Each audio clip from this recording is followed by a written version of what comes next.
Hello, I'm the Daily Storyteller, and I'm here to keep you company today. If you've visited my channel before, welcome back. And if this is your first time, I'm so glad to welcome you to the world of stories.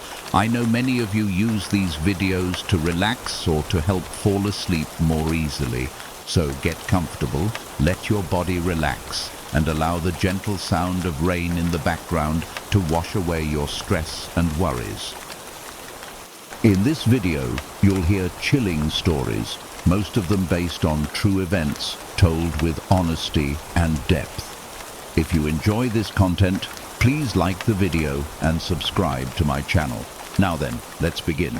Story: The darkness beneath the floorboards. Lena had always been drawn to old houses. The charm of their age, the stories they held within their walls, fascinated her. So, when she found the small cottage on the outskirts of town, she couldn't resist. It was an old farmhouse, weathered and worn, but its beauty still shone through. She moved in quickly, eager to escape the busy city life and find some peace in the countryside. The first few days in the house were peaceful, calm. Lena spent her time unpacking, getting to know the property and enjoying the quiet. But as the nights grew longer, she began to notice strange things. It started small, creaks in the walls, soft tapping sounds in the middle of the night, but Lena brushed it off. The house was old, after all. Old houses made noise. However, one night, as she lay in bed, a loud thud echoed through the floorboards beneath her. It was sharp, distinct, and unlike any noise she had heard before. It sounded like something heavy had fallen, something large. Lena froze, her heart racing. She waited for a few seconds, straining to hear anything else, but the house fell silent. The only sound left was her own heartbeat in her ears. She hesitated, unsure of what to do. The house had been empty for years before she moved in. It was possible there was some sort of animal in the walls, but why would it make that sound? The thud had been too heavy, too deliberate. After a few moments, Lena decided to investigate. She grabbed a flashlight and went downstairs. The living room was bathed in the soft glow of moonlight, filtering through the curtains, casting long shadows on the floor. She walked cautiously toward the source of the sound, right under the kitchen floorboards. Lena knelt down and shined the flashlight at the wooden floor. The boards looked worn, but nothing unusual stood out. She gently pressed on one of the floorboards. To her surprise, it moved slightly, as if something was beneath it. Her pulse quickened. She pulled at the board, and with a soft creak, it lifted from its place. Beneath it was a small hole in the floor, just large enough for her to peek through. The flashlight beam flickered as she leaned in closer, her curiosity piqued. The hole led into a dark, hollow space under the house. It was empty, save for some old scraps of wood and dust. But there was something strange, something out of place. At the far end of the space, barely visible in the dim light, there was a small wooden box. The box was ancient, covered in dust and cobwebs, but it looked well made, too carefully crafted to be forgotten by accident. Without thinking, Lena reached down and grabbed the box. It felt cold to the touch, almost unnaturally so. As she lifted it, she felt a sudden pressure in her chest, as if the air had thickened around her. A low hum began in the distance, vibrating through the floor and into her bones. She stood up quickly, her hand trembling as she held the box in her grip. But as she turned to leave, a loud, guttural sound erupted from below the floor. It was a hiss, long and drawn out, like a warning. The box seemed to tremble in her hands. Suddenly, the ground beneath her feet began to shift, and the room seemed to grow colder. The air was heavy with an unseen presence, as though something had awoken in the dark corners of the house. Lena's breath caught in her throat. as she backed away from the hole, clutching the box to her chest. The hissing stopped, but the pressure in the air didn't ease. Her mind raced. What had she just uncovered? What was that sound? What was in the box? The feeling of dread intensified, and Lena, unable to shake the sensation of being watched, ran out of the house, leaving the box behind on the floor. She didn't stop until she reached the small creek by the edge of the property, where she took a moment to catch her breath. But the unease never left her. The house, the box, the strange presence, it was all connected, and it was far from over. The following days were filled with a quiet tension. Lena couldn't stop thinking about the box and the strange events of that night. No matter how hard she tried, she couldn't explain the feeling of something following her, waiting for her to come back to the house. The whispers and the hums never quite faded from her mind. Unable to sleep, Lena returned to the house a few days later, determined to put an end to the mystery. She needed answers. She went straight to the spot where she had found the box, but it was gone. The hole beneath the floorboards was still there, but the box, whatever it had contained, was nowhere to be found. Lena's first instinct was to leave, to walk away and never return, but something held her back. She couldn't ignore the nagging curiosity, the need to understand what had happened. She searched the house, moving through every room, every corner. There was nothing else out of place, nothing to explain the strange events. But as the night grew darker, the house seemed to grow colder, the air heavier. And then, in the dead of night, Lena heard it again. The footsteps, slow and deliberate, like someone, or something, was moving just outside her door. The hissing was back, faint at first, but growing louder. She ran to the living room, flashlight in hand, and that's when she saw it. Across the room, in the dim light, the shadow of the figure stood at the window. It was tall and thin, just beyond the glass, with dark eyes fixed on her. The figure moved closer, its movements unnatural, jerking as if it were not quite part of this world. A low, rumbling voice echoed from the shadows. "Give it back!" Lena's blood ran cold. The voice wasn't from any person. It was from the house itself, from the darkness beneath the floorboards. Her breath quickened as she turned and fled the house, leaving everything behind. The figure's shadow followed her, stretching longer and longer as she ran. From that moment, Lena knew she had uncovered something she was never meant to find, and whatever was in that box had been waiting for her to make a mistake. Now it would follow her, no matter where she went. And there was nothing she could do to stop it. Story: The Whispers in the Walls. David had just moved into his new apartment, a modest one-bedroom place in a quiet part of the city. After months of searching for the perfect place, he had finally found something that seemed right, affordable, clean, and in a relatively peaceful neighborhood. It wasn't fancy, but it was his, and for the first time in a long time, he felt like he was starting fresh.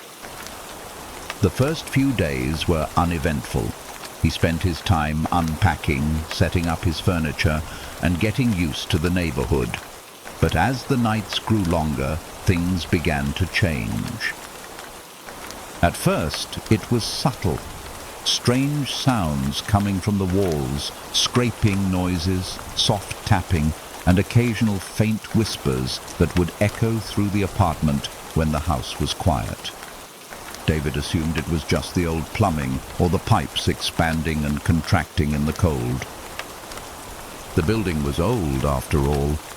But soon the sounds grew louder.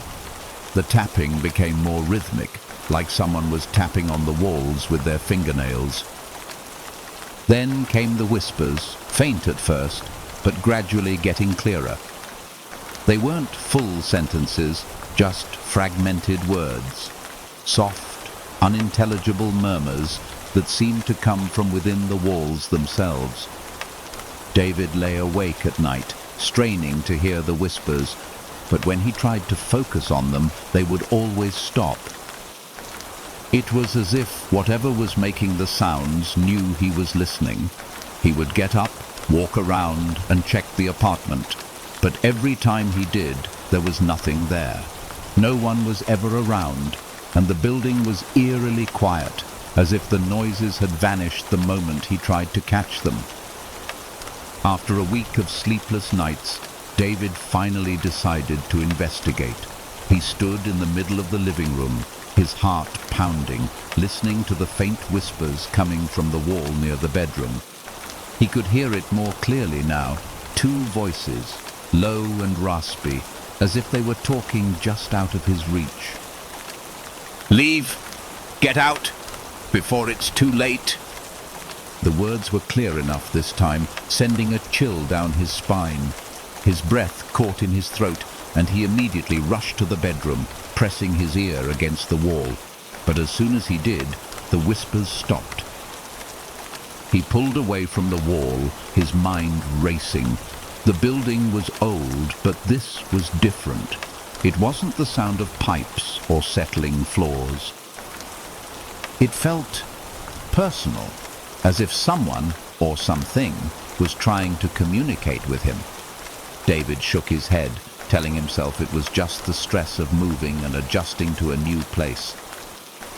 Maybe he was just hearing things, or his imagination was getting the better of him. But when he tried to go back to sleep that night, he couldn't.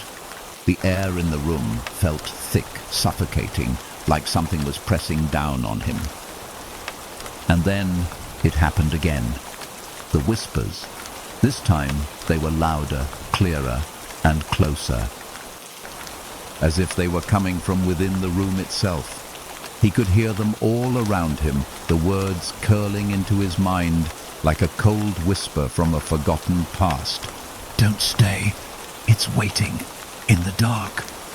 David's body tensed, and he bolted out of bed, looking around the room. His heart pounded in his chest as he searched for any sign of what might be causing the sounds.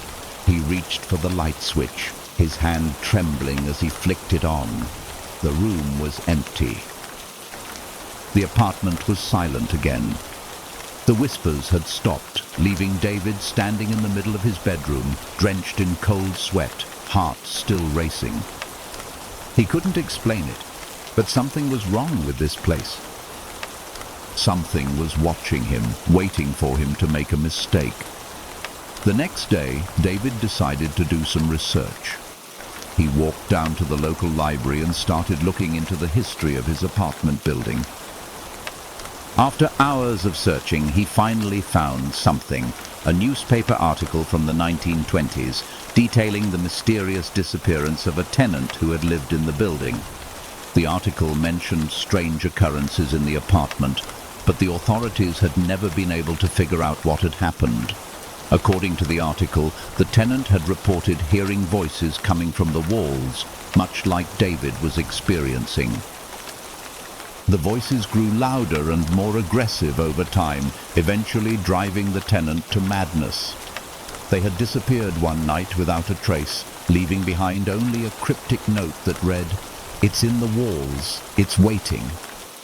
David's stomach turned as he read the article. It was too much of a coincidence. He wasn't imagining things. There was something in the apartment, something old, something that had been waiting for years. That night, he couldn't bring himself to sleep in the apartment. The thought of the voices, the whispers in the walls, sent a cold shiver down his spine. He packed a bag and went to stay at a friend's place, but even then, the whispers followed him. At night, in the silence, he would hear them just at the edge of his hearing, like a distant murmur that wouldn't let him escape. Days passed, and David began to lose his grip on reality. The whispers grew louder, more insistent, until he couldn't tell where the voices ended and his own thoughts began. He was losing his mind, trapped in a cycle of fear that he couldn't break.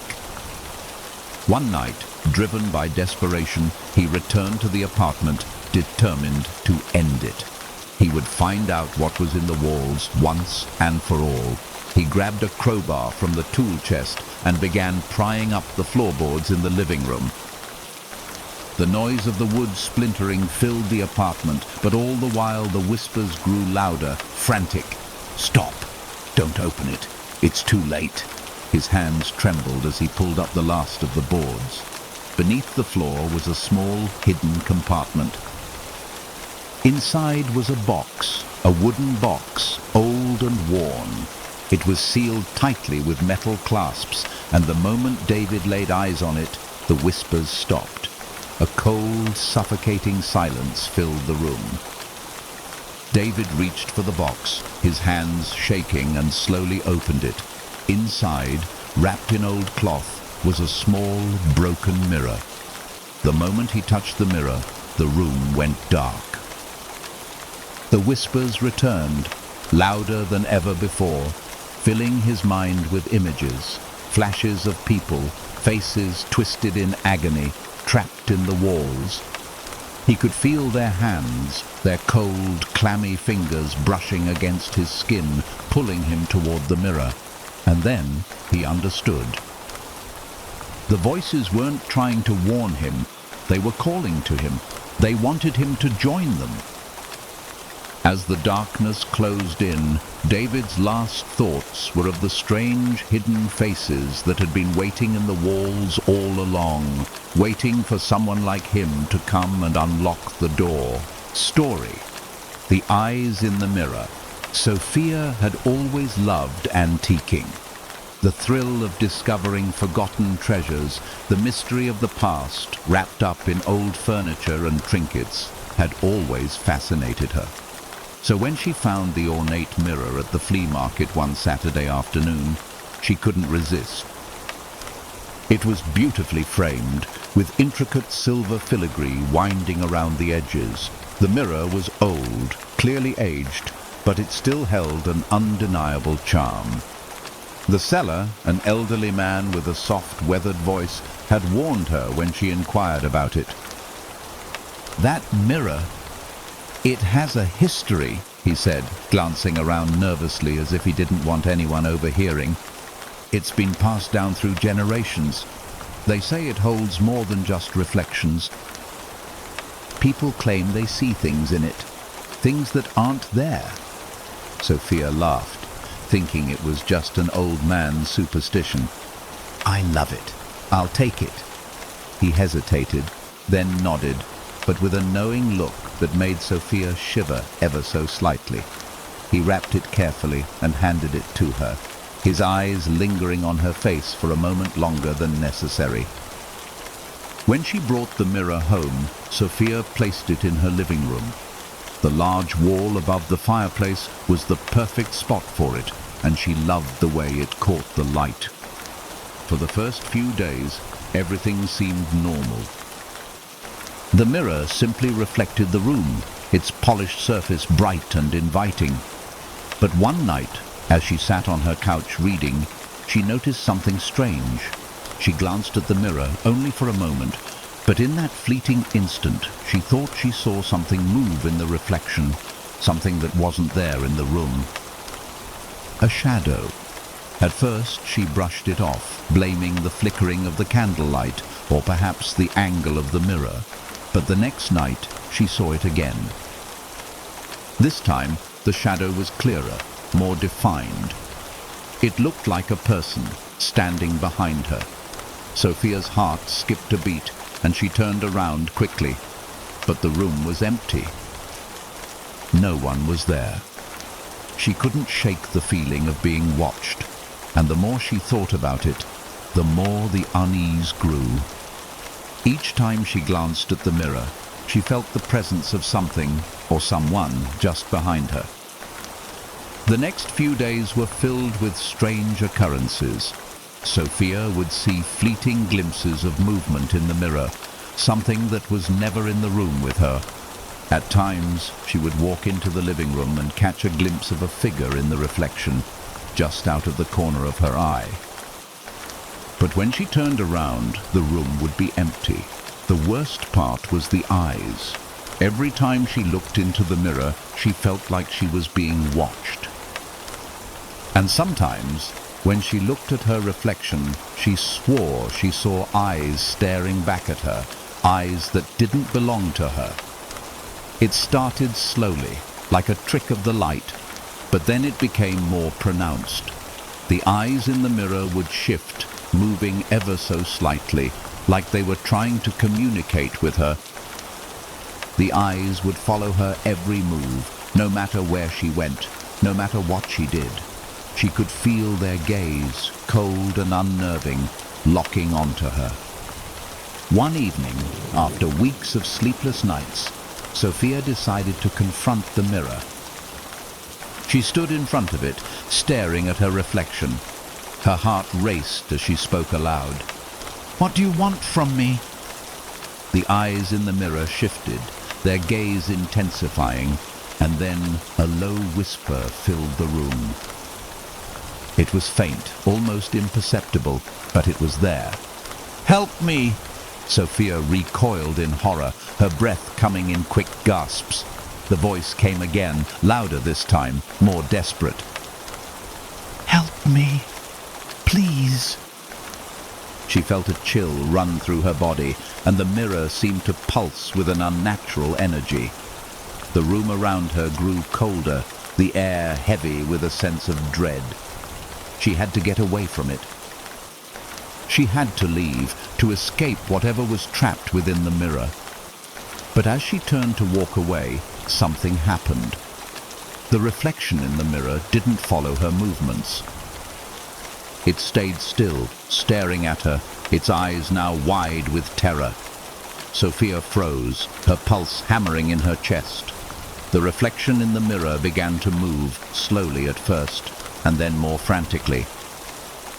The eyes grew larger, filled with panic and desperation, and then, to her horror, the reflection reached out, its hands pressing against the glass.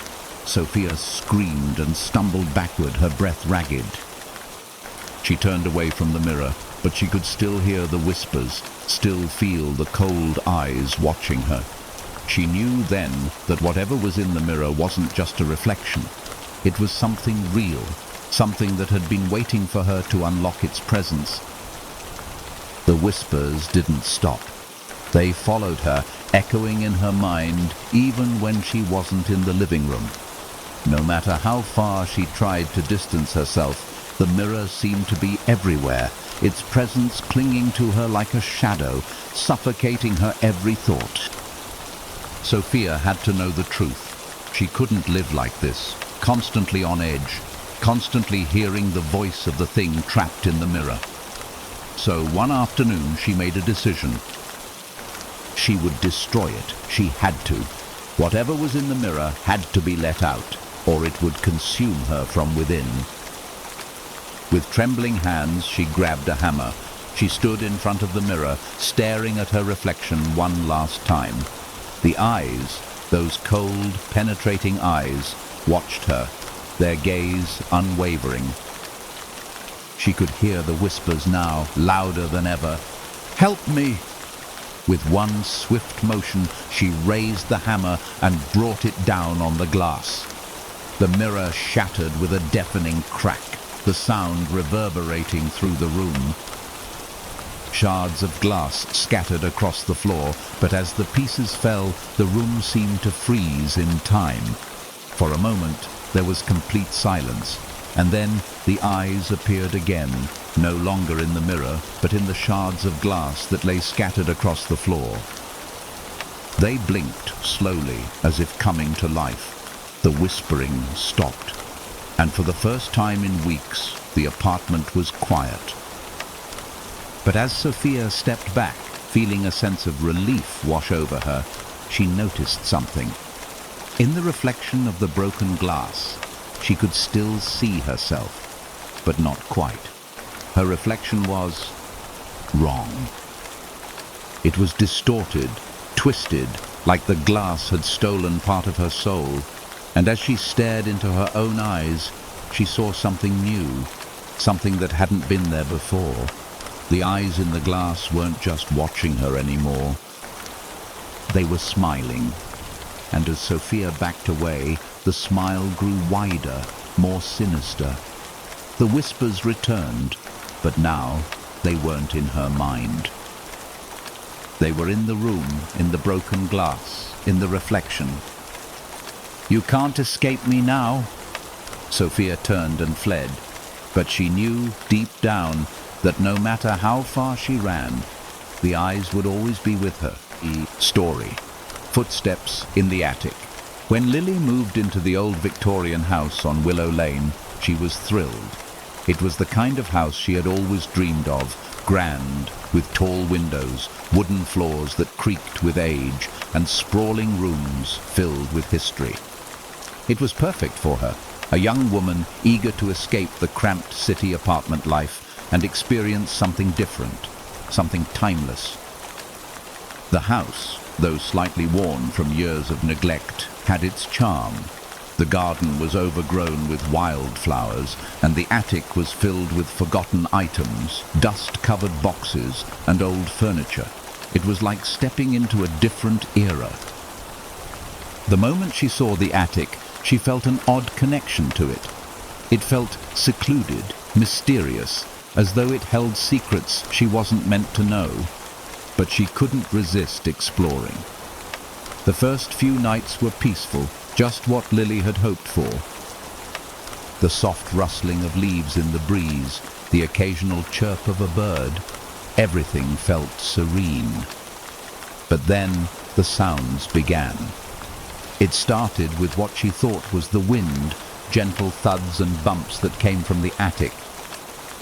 At first, she didn't pay much attention to it. Old houses were known for making strange noises, especially as they settled.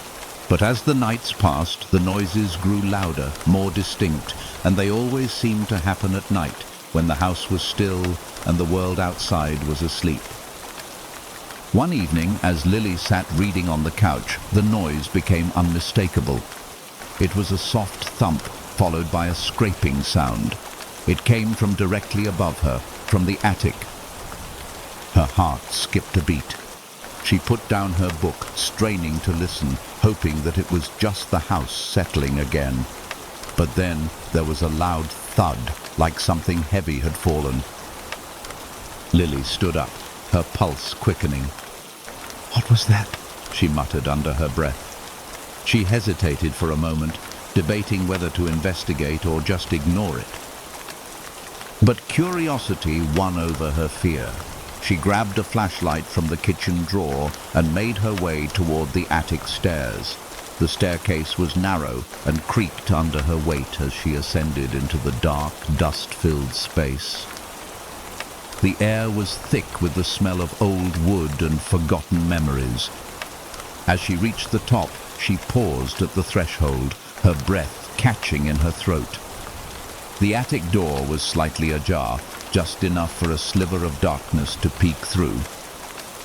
With a deep breath, she pushed the door open, the sound of the hinges groaning in protest. She stepped inside, her flashlight cutting through the darkness. The attic was just as she had left it, boxes piled high, old furniture covered with sheets, and a thick layer of dust coating every surface. But something was off. The air felt heavier here, thicker, as though the room had been holding its breath. And then she heard it again. The unmistakable sound of footsteps, soft, slow, deliberate. The sound echoed through the attic, coming from the far corner of the room. Lily's blood ran cold. There was no one else in the house. She was alone. She swung the flashlight in the direction of the sound, but the beam didn't reveal anything. The footsteps stopped. Her heart pounded in her chest. She stood motionless, straining to hear anything else. But the attic was silent, too silent. She felt an overwhelming sense of dread wash over her. There was no logical explanation for the footsteps. No wind, no settling, no animals scurrying about. Lily backed away toward the door, the flashlight shaking in her hand. She quickly shut the door behind her and made her way back down the stairs, her mind racing. The rest of the night passed in restless silence, but the footsteps had left their mark. The unease lingered, heavy in the air. The next day, Lily tried to shake off the feeling of fear that clung to her. She had no explanation for what she heard, and she convinced herself it was just the house. She needed to stop being so paranoid. But that night, the noises returned. This time, the footsteps were accompanied by a soft tapping sound, like fingernails on wood. It started as soon as the clock struck midnight, the tapping echoing through the silence of the house. Lily lay in bed, her eyes wide open, staring at the ceiling. The tapping continued, rhythmic and deliberate, growing louder with each passing second. She could no longer ignore it. She had to confront whatever it was. Lily grabbed the flashlight again and made her way back to the attic, her breath shallow, her body tense with fear. This time, when she opened the door, she didn't hesitate. She stepped inside, determined to find the source of the noises once and for all. As she walked deeper into the attic, the air grew colder and the tapping became more frantic. It was coming from the farthest corner of the room, near an old wooden chest that was covered in dust. Lily approached slowly, the flashlight beam flickering in her hand. Her heart pounded in her chest as she drew closer. When she reached the chest, the tapping stopped. Lily kneeled down and gently pulled at the lid. The sound of old wood scraping against wood filled the air, sending a shiver down her spine. Inside the chest were old belongings, clothes, books, and other forgotten items. But at the very bottom, something caught her eye. A small, dusty book, its leather cover worn and cracked. She picked it up, brushing off the dust. As she opened it, the pages were yellowed with age, but the words were still legible. The book was filled with strange symbols, sketches of figures that looked almost human but were distorted. Twisted faces with hollow eyes, figures that seemed to watch her from the pages. As she flipped through the pages, a loose sheet of paper fell from the book. It was a note, written in hurried handwriting. It read, "Do not open the chest. Do not listen to the footsteps. They are not human. They are waiting." A chill ran through her. She dropped the book, backing away from the chest. The room seemed to grow darker, the shadows shifting and moving around her. And then the footsteps returned. They were closer now, right behind her. Lily spun around, but there was no one there. The tapping was louder than before, like something or someone was right beside her. The air felt suffocating, and her heart raced as the presence seemed to grow stronger, filling the room with an unnatural energy. And then a voice. It was soft at first, but it grew louder, clearer. It came from the shadows, from the farthest corner of the attic. "You shouldn't have opened it." Lily froze. She knew, without a doubt, that whatever was in the attic, whatever was making the footsteps, was not human. It was something far older, far more sinister. She turned and ran, her footsteps echoing through the house as she fled back down the stairs.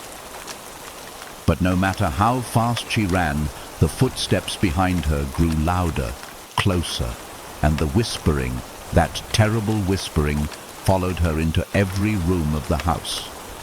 Lily never returned to the attic. She moved out of the house the very next day, but the footsteps, those cursed footsteps, never left her. She heard them in the hallways of her new apartment, in the shadows of her new home, and every time she closed her eyes, she could still hear them.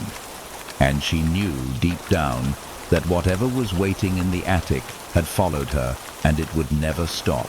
Story: The Forest of Forgotten Souls.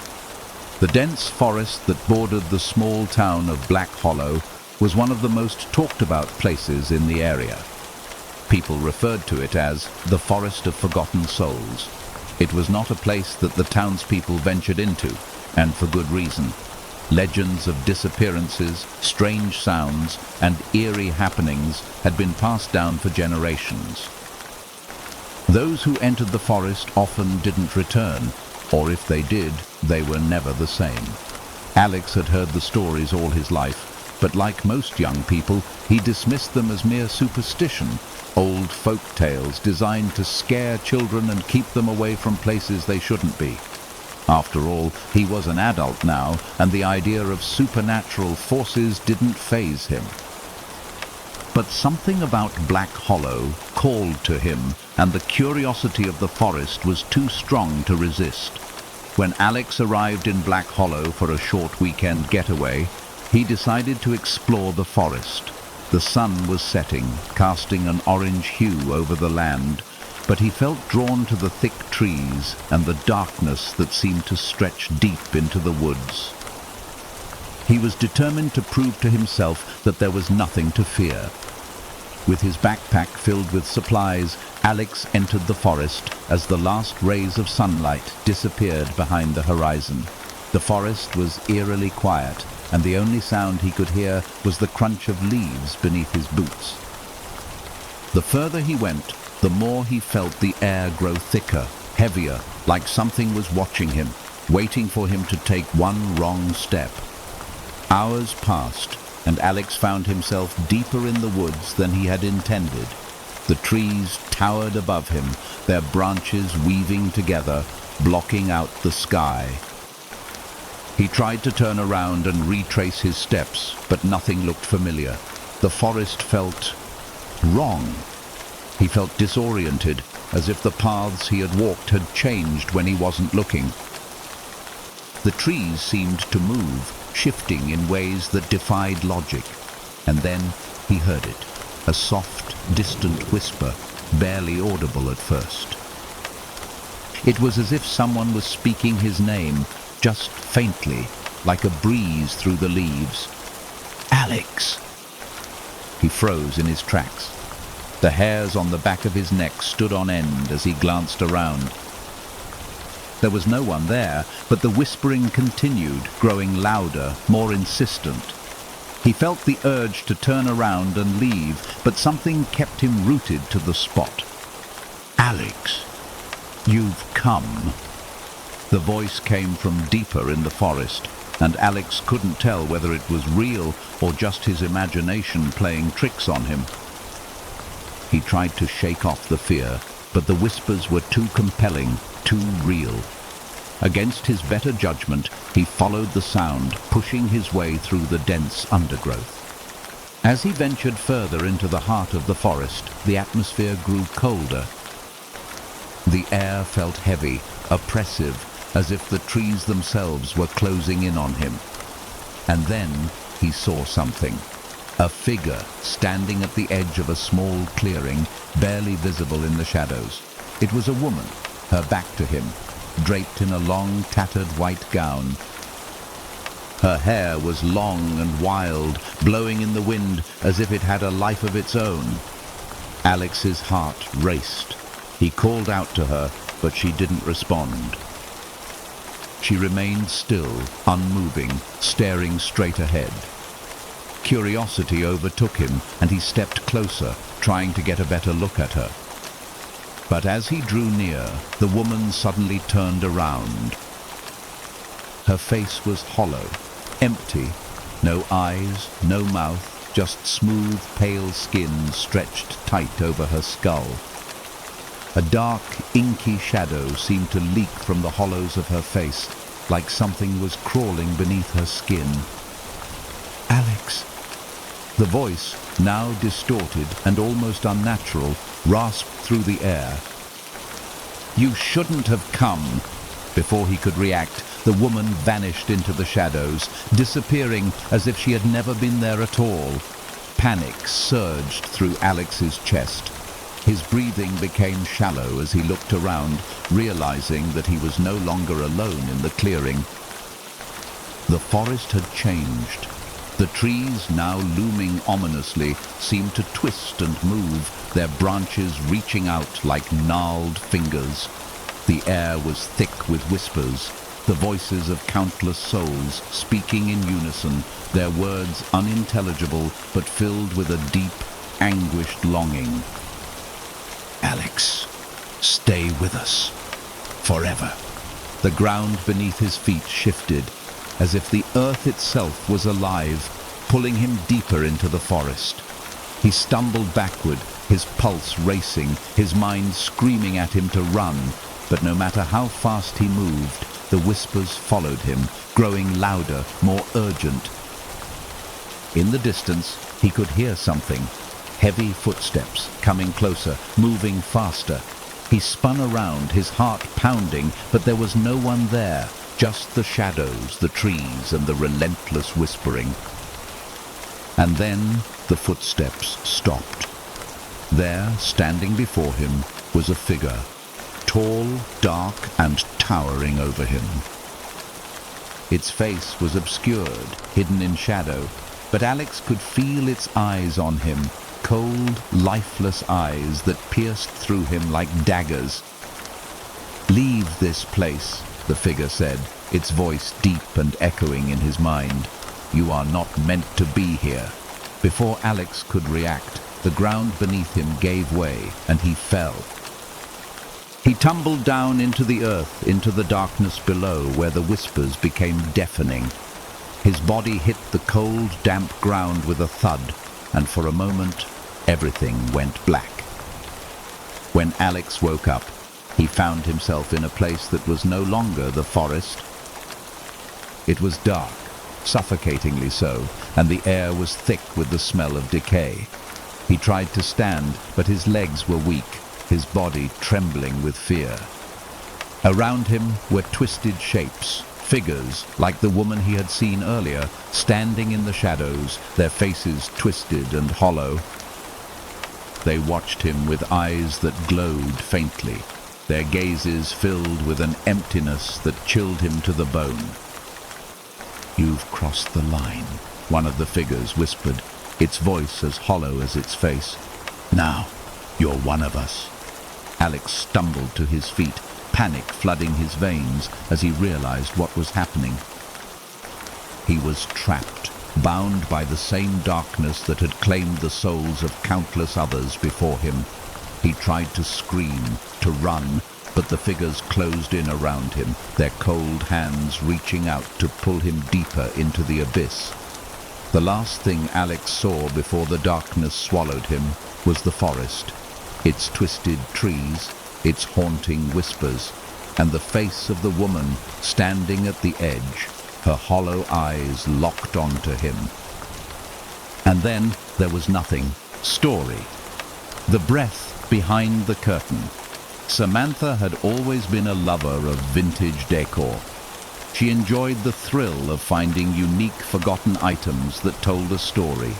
Old books, delicate china, and, most recently, a set of curtains that caught her eye in a small antique shop. They were heavy, dark velvet curtains, the kind that seemed to carry an air of mystery. The shopkeeper had warned her that they were a bit unusual, but Samantha dismissed his caution. To her, they seemed like the perfect addition to her apartment, an elegant touch for her living room. The curtains were an instant hit. As soon as she hung them, the entire room seemed to change.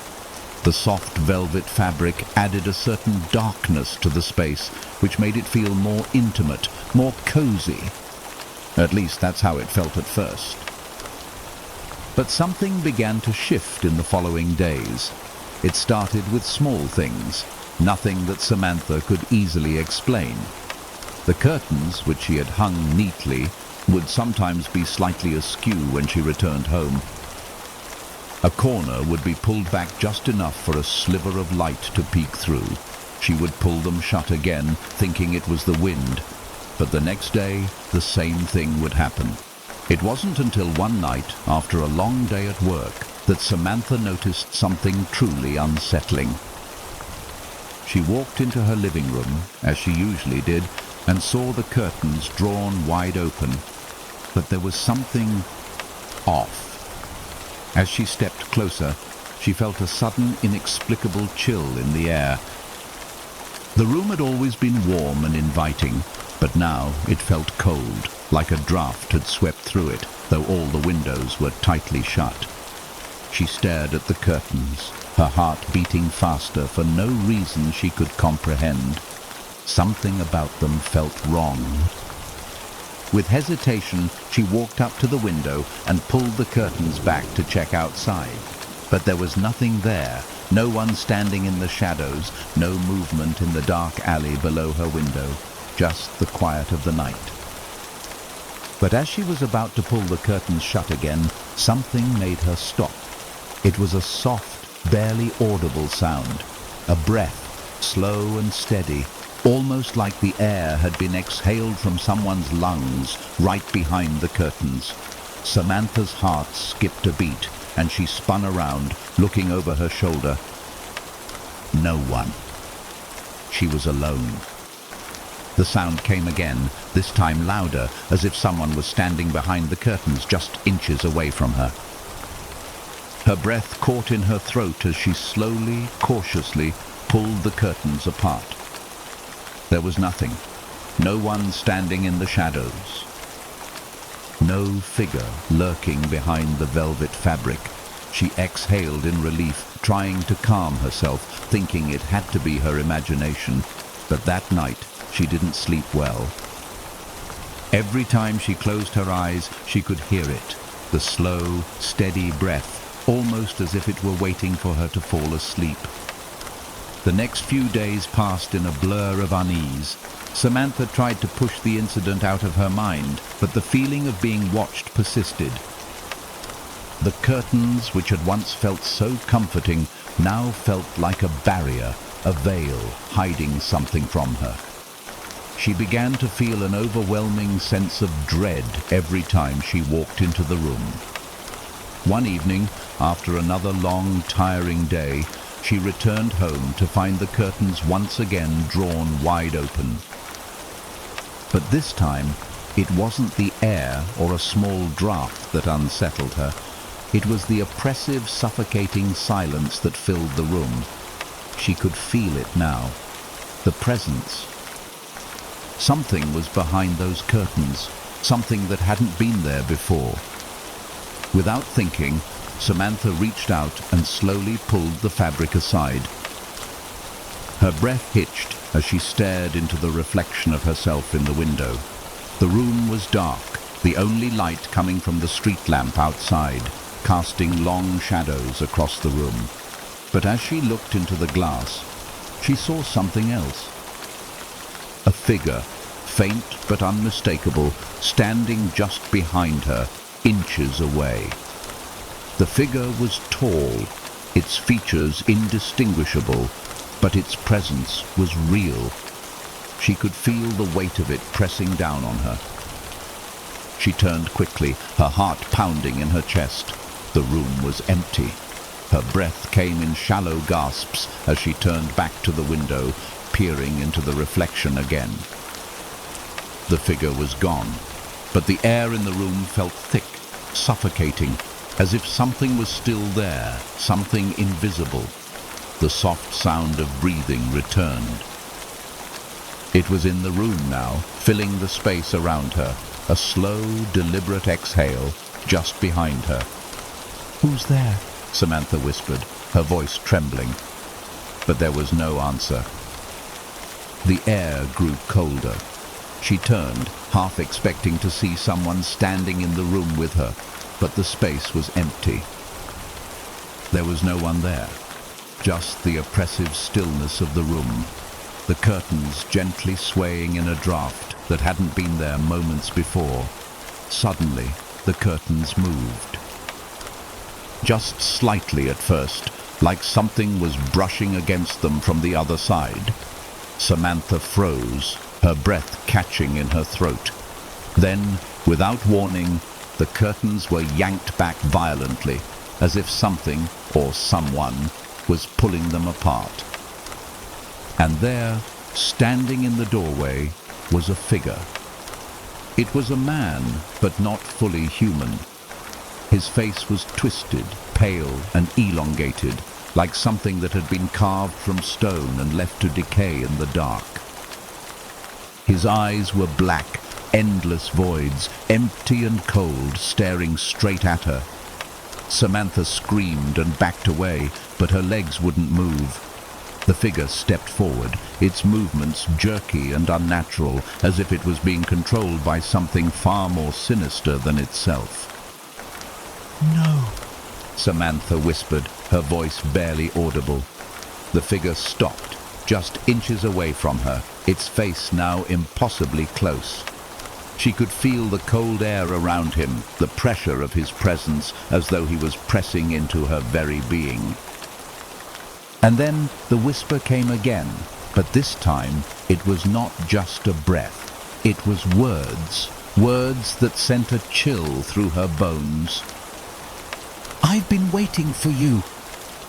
The room seemed to close in on her as the figure reached out a skeletal hand, its fingers stretching toward her. She couldn't breathe, couldn't move, as the shadow of the figure loomed over her. And then everything went black. The next morning, when Samantha awoke, she was lying on the couch, drenched in sweat. The room was quiet, still. The curtains were drawn shut, as if nothing had happened. The figure was gone, but the breathing remained. Faint, distant, but always there. And she knew deep down that it would never leave her. Story: The Shadows in the Cellar. Riley had always been the curious type. Growing up in a small town with little to do, she found herself constantly exploring the places that others avoided. Old barns, abandoned houses, and, of course, the mysterious cellar in her grandmother's house. Her grandmother, a stern woman who lived alone in a large, rambling home on the edge of town, had always warned Riley never to go into the cellar. "Some things are better left undisturbed," she would say with a serious look. But Riley, being young and eager to uncover hidden secrets, paid no heed to such warnings. The house itself was a place of wonder for Riley. It had always felt old, too old in fact.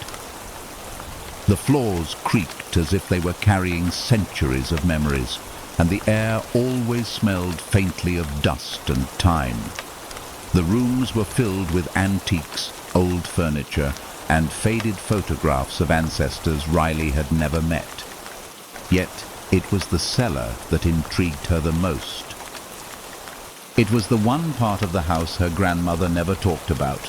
Whenever Riley asked about it, her grandmother would simply say, "The cellar isn't for you." But curiosity is a powerful thing, and one summer evening, Riley found herself alone in the house.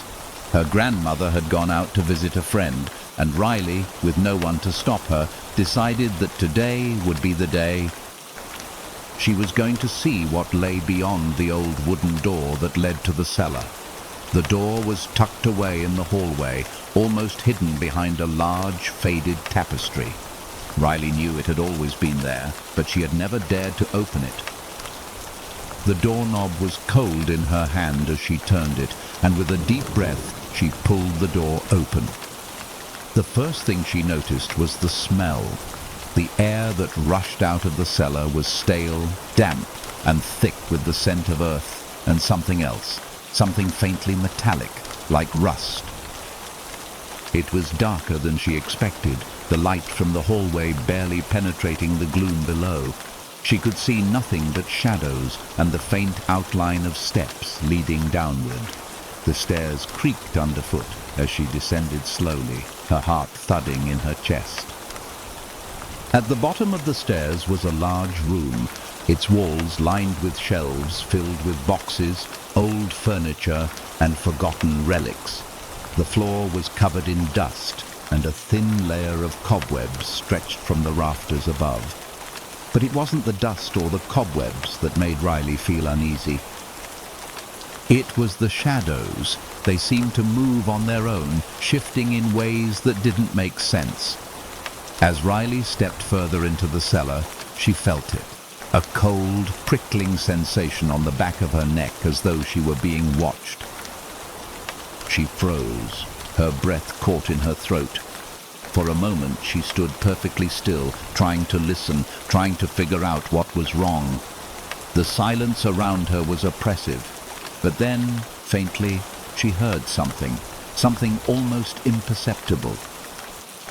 A whisper. "Get out!" Riley's blood ran cold. She turned quickly, but there was no one behind her. No one in the cellar. The whisper had come from nowhere. She backed away, her heart racing, but as she stepped back toward the stairs, something caught her eye. It was a shadow standing in the far corner of the cellar near an old wooden chest. The shadow was tall, its form indistinct, but it was there, watching her. It was moving slowly, as if it were inching closer. Hello? Riley called, her voice trembling. Is anyone there? The shadow didn't answer. Instead, it seemed to melt into the darkness, fading as though it had never been there.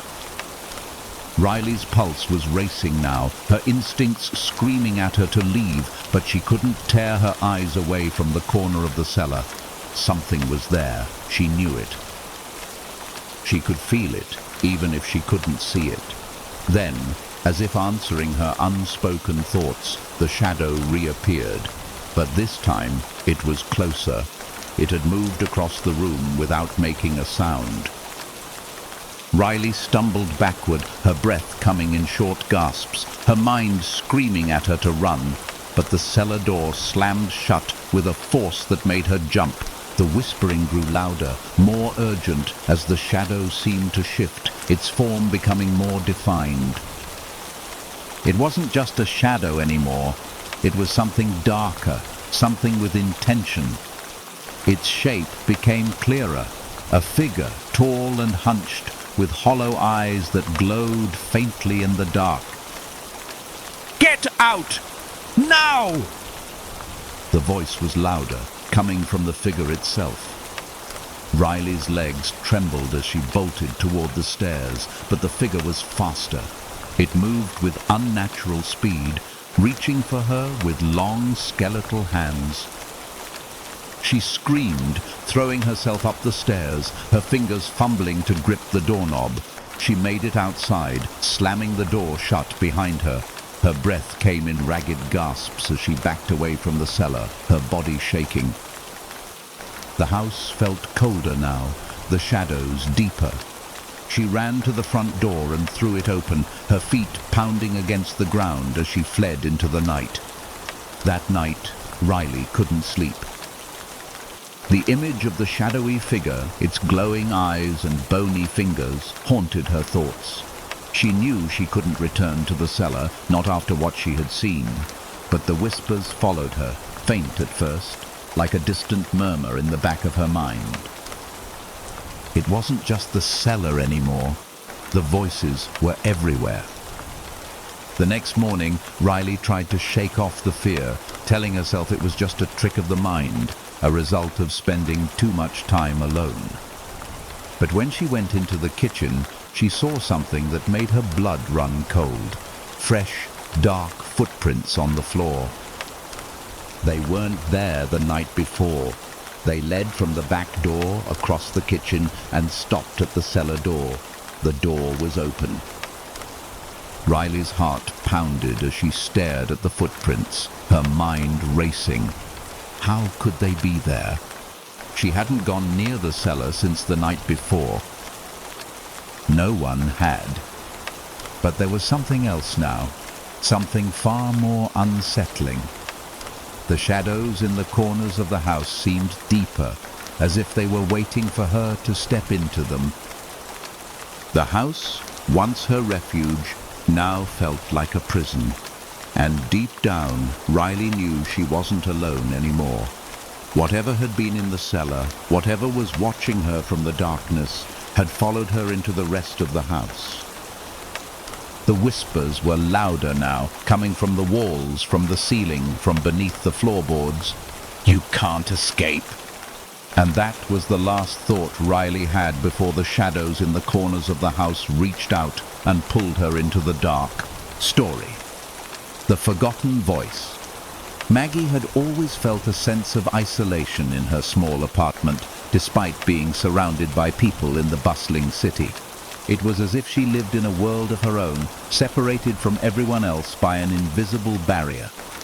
But what bothered her the most was the constant noise in her apartment. The ticking of the old clock on the wall, the creaking of the floorboards, the soft hum of the fridge. But there was one sound, one noise that she couldn't ignore. It was the voice.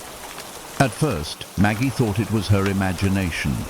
Late at night, when she lay in bed, she would hear someone whispering in the distance, faint and indistinct. The voice would be soft, barely a murmur, but it was there, lingering in the quiet of her apartment. She would sit up, straining to hear it more clearly, but when she listened intently, it would stop. Then she'd lie back down, dismissing it as the wind or a passing car. But the voice would return, always when the room was still, when everything else was silent. One evening, as Maggie sat in her living room reading a book, she heard it again. But this time it was different. The voice wasn't distant. It was much closer now, coming from just behind her. The words were clearer, more distinct. "Maggie?" She froze, the book slipping from her hands onto the floor. Her heart began to pound in her chest. She turned slowly, but the room was empty. The curtains were still, the lamp light steady. No one was there. "Maggie." The voice was louder this time, a soft, gentle whisper, like someone was standing just behind her, speaking directly into her ear. The hairs on the back of her neck stood up. There was no mistaking it.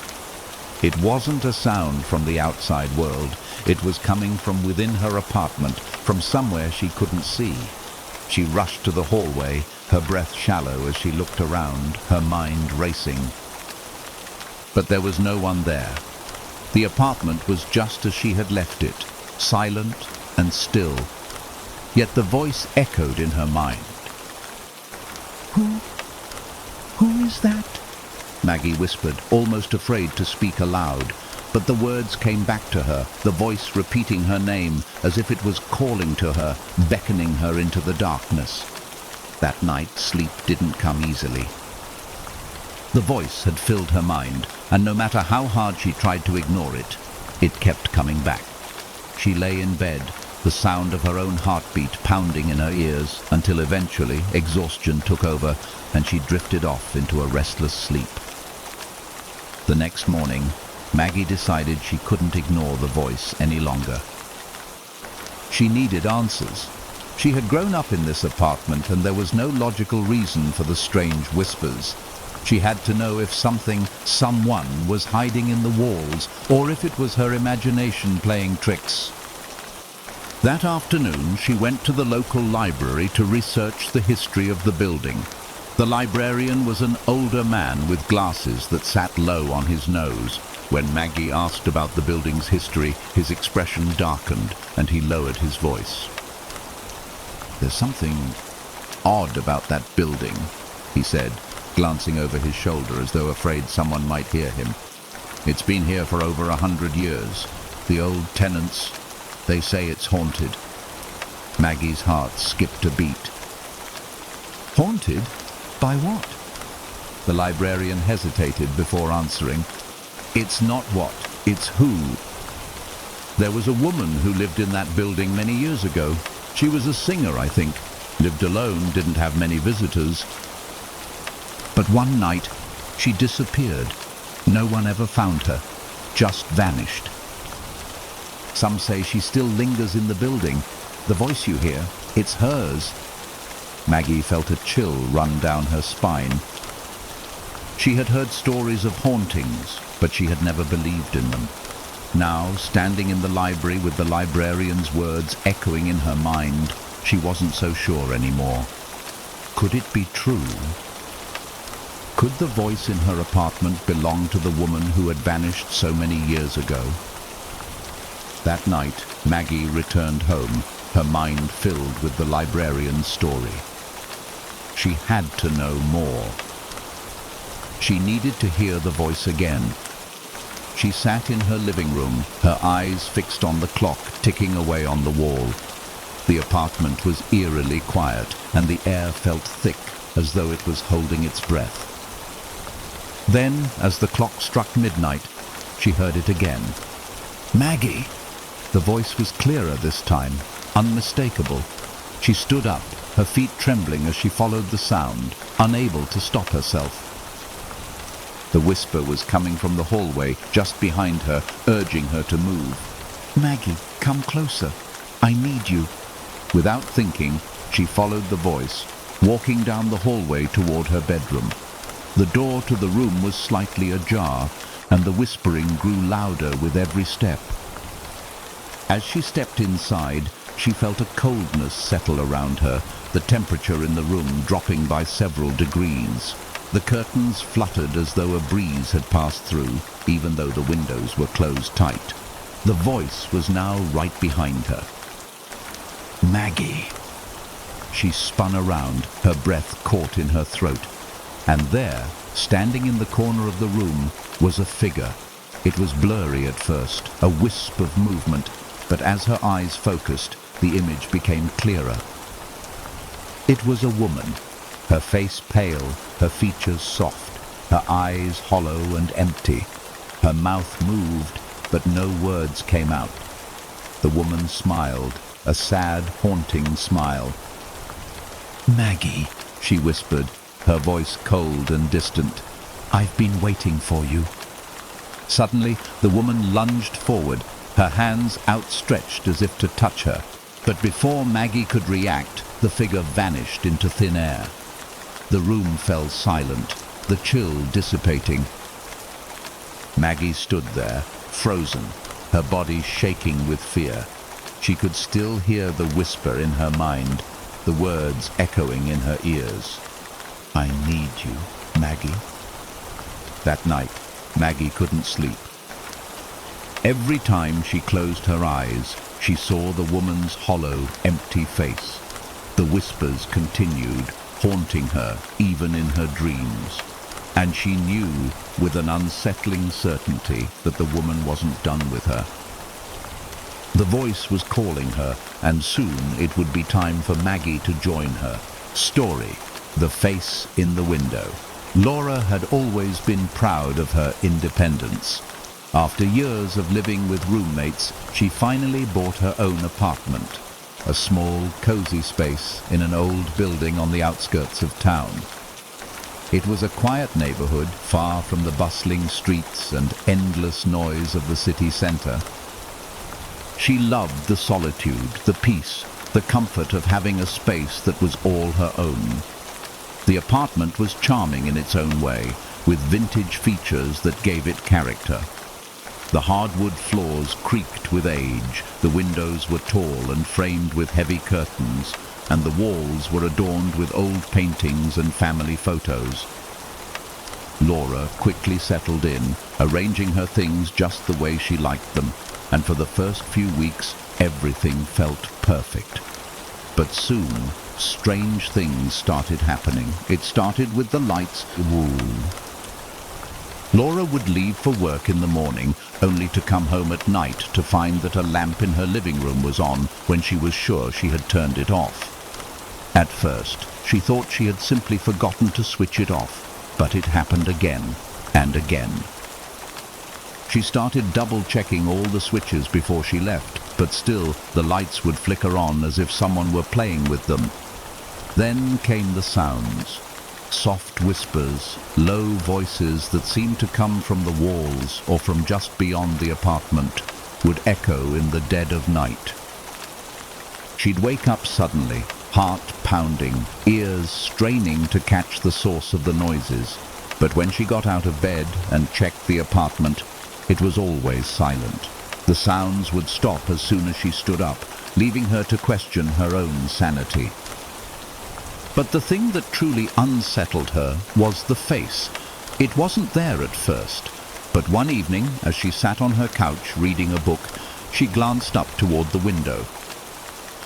The curtains were drawn, but for some reason she felt an overwhelming urge to look outside. When she pulled the curtain back, she was met with a pair of eyes staring at her.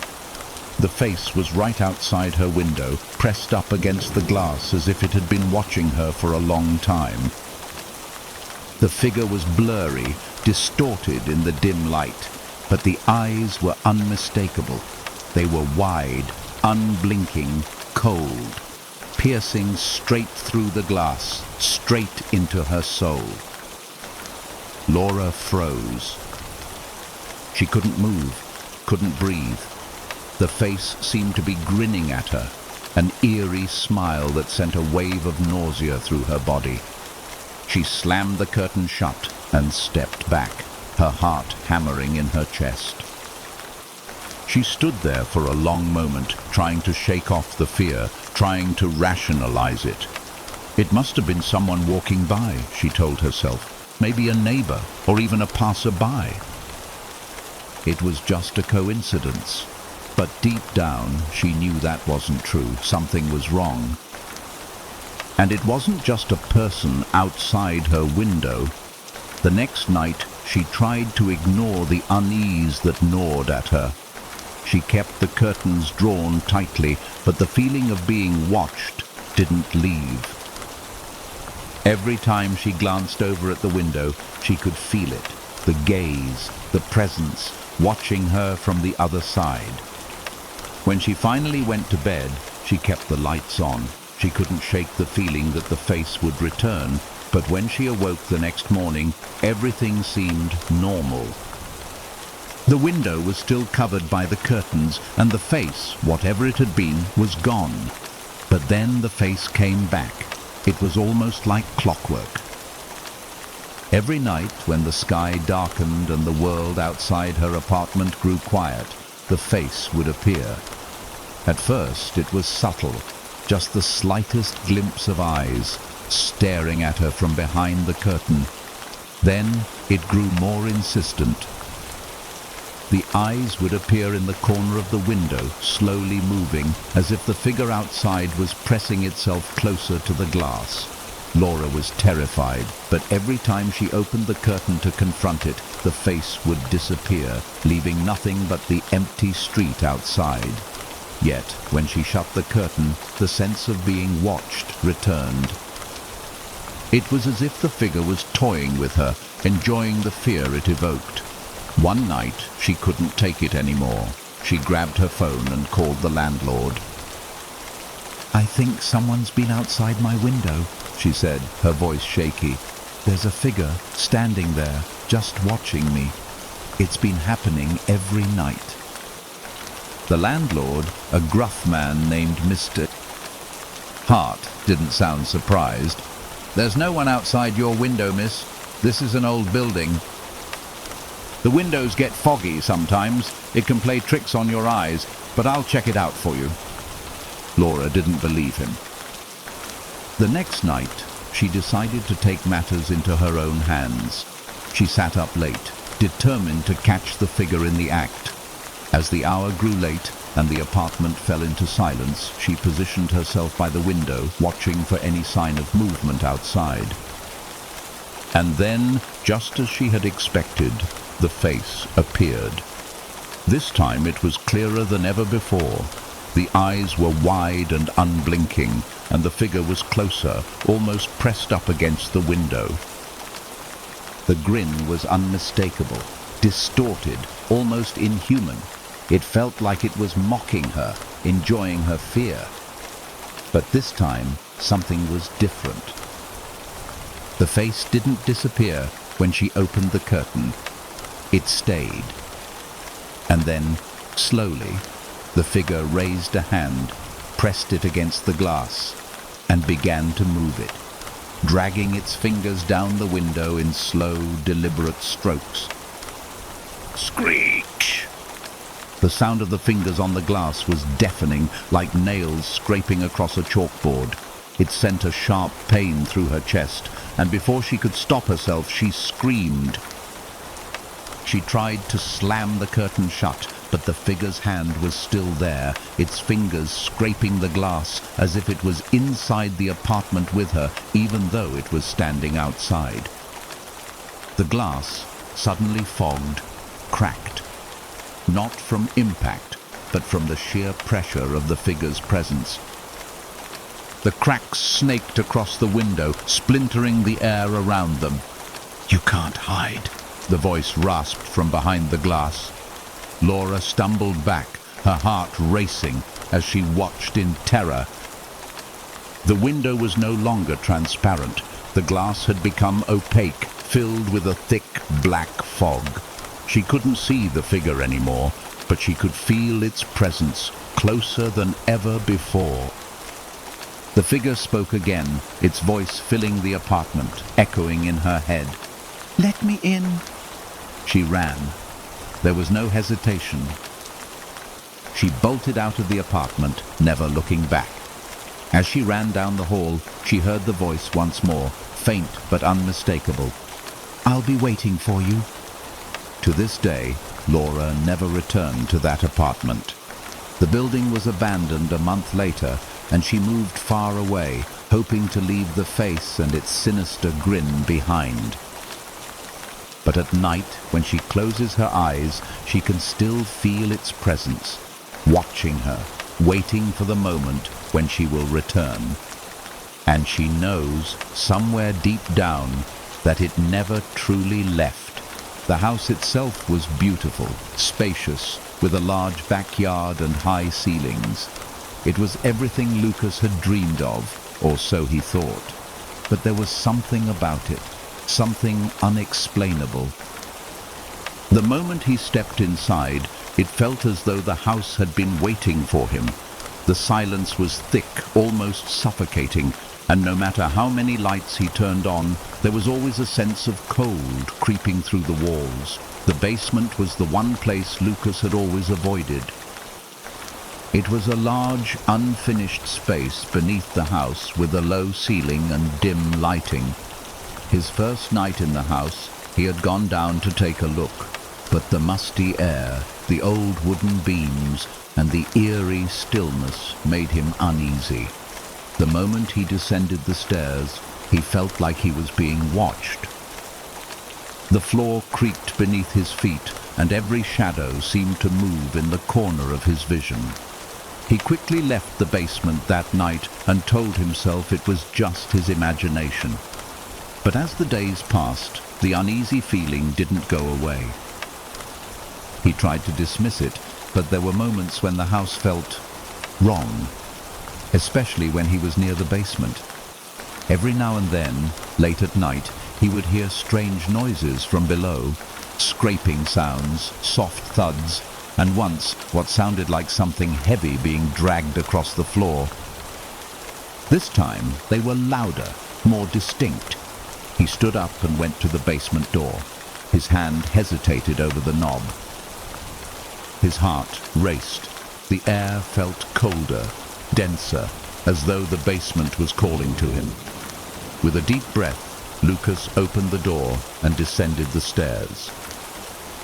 The basement was dark and cold, the air thick with dust and something else, something metallic. Lucas's flashlight flickered as he moved across the uneven concrete floor.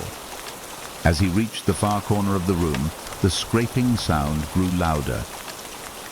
It sounded like nails against wood, but it was much deeper, more guttural. Suddenly the flashlight went out, plunging him into complete darkness. His breath caught in his throat. He could still hear the scraping, closer now, right behind him. He spun around, but the beam of his flashlight failed to come back on. The air in the basement felt like it was pressing in on him, suffocating him. Who's there? He called out, his voice shaking. There was no response, only the eerie scraping sound. He backed toward the stairs, his hand reaching blindly for the door handle. The footsteps behind him, slow and deliberate, grew louder, closer, as if whatever was in the basement was moving toward him. Then, out of the corner of his eye, he saw something. A shadow. Large, shifting, moving swiftly across the floor. It wasn't human. He screamed and ran up the stairs, slamming the basement door behind him. His heart pounded in his chest as he leaned against the door, trying to calm himself. The house was silent again, but the feeling of being watched never left. He stayed up all night, terrified to close his eyes. The next morning, Lucas decided he couldn't ignore the strange occurrences any longer. He had to know what was down there. He couldn't keep living in fear of the basement. He spent the day researching the house's history, hoping to find some answers. What he discovered left him more unsettled than ever. The house had once belonged to a man named Albert Moore, a reclusive figure who had lived there alone for many years. According to old records, Moore had disappeared without a trace over 50 years ago. Neighbors reported strange noises coming from the house even after he was gone.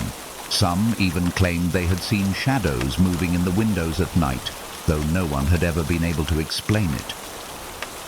The most unsettling part of the history, however, was the rumors about the basement. It was said that Albert Moore had conducted strange experiments there involving unexplainable methods and bizarre materials.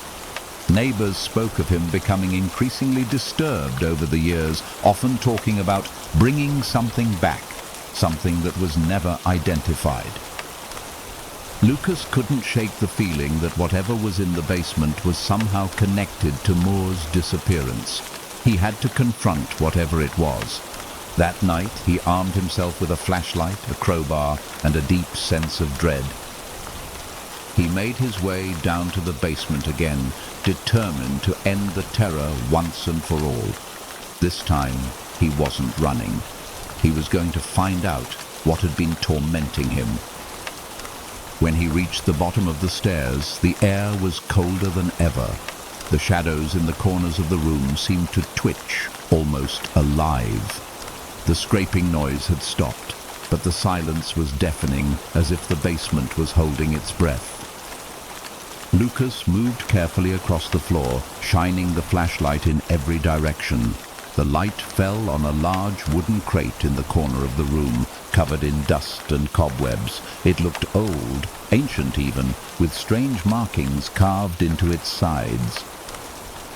He approached the crate, his hand shaking as he reached for the lid.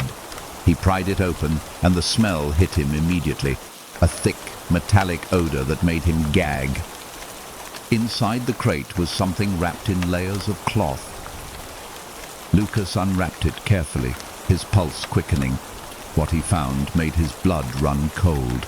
A human figure. It was not alive, but its body was preserved, its skin stretched tight over its bones. The face was contorted in agony, its eyes wide open and staring. But what truly made Lucas's stomach turn was the thing wrapped around the body.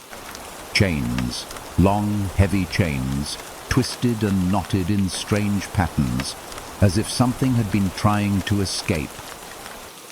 And then, as he stared in horror, the whispers began again, louder this time, more frantic.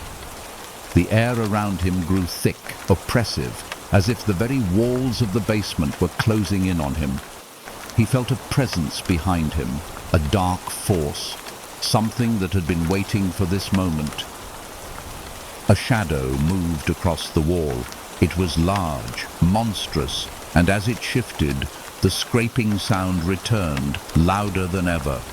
The chains rattled, and the corpse's mouth opened, its voice a low, guttural hiss. Let me out! Lucas turned, his body frozen in terror, but before he could react, the creature lunged at him, its chains snapping and twisting in the air like serpents. The last thing Lucas saw was the glowing eyes of the creature as it tore into him, dragging him down into the darkness of the basement. Story. The creature in the window. Clara had always considered herself a practical person, someone who didn't easily fall for ghost stories or urban legends. So when she found the apartment in the quiet neighborhood of Harrow Street, she thought it would be the perfect place for a fresh start. The apartment was affordable, charming, and conveniently located. Everything she needed to leave her past behind. The building was old, but it had character. The windows were large and let in plenty of natural light. The floors creaked with age, but Clara didn't mind. It was the kind of place that made her feel at home almost immediately. For the first few weeks, everything was perfect.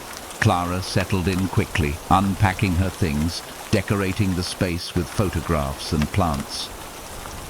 She made herself comfortable in the cozy living room, reading books, listening to music, and enjoying the solitude. But soon, things began to change. It started with the window.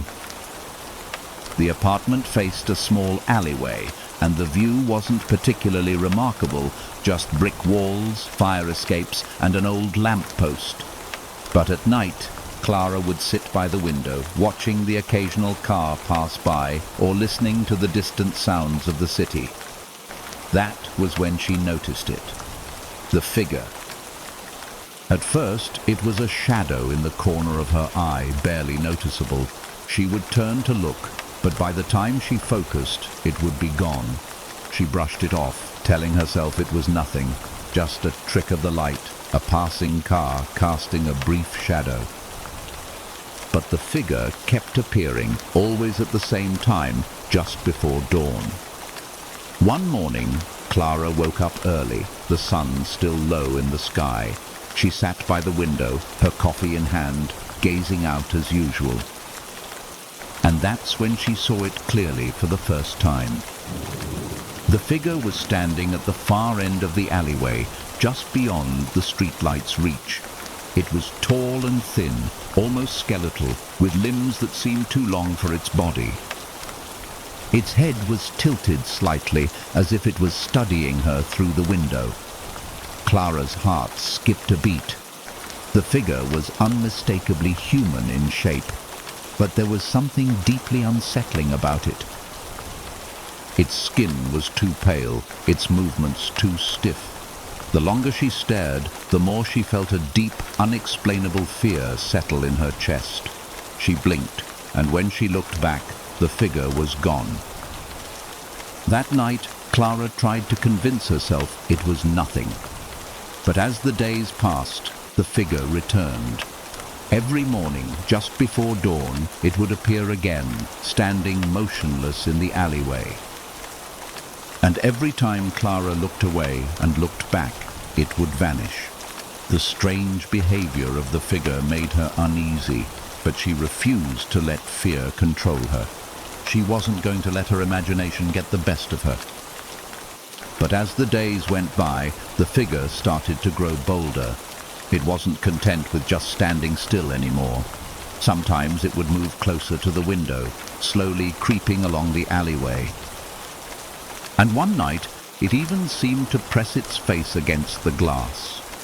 Clara had had enough. Determined to understand what was happening, Clara decided to confront the figure.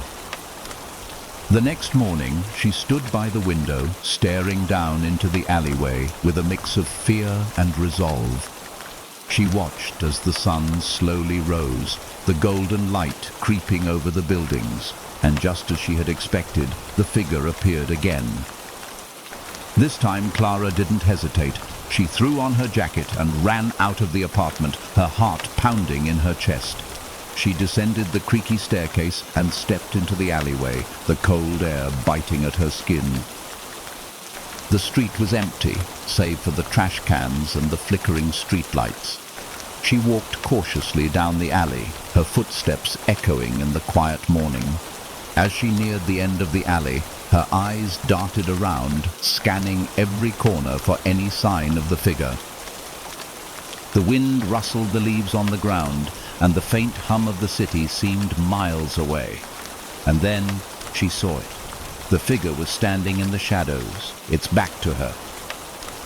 It was taller than she remembered, and it moved with an unnatural, jerky motion. Its arms hung unnaturally long by its sides, and its head turned slowly, as though it had sensed her presence.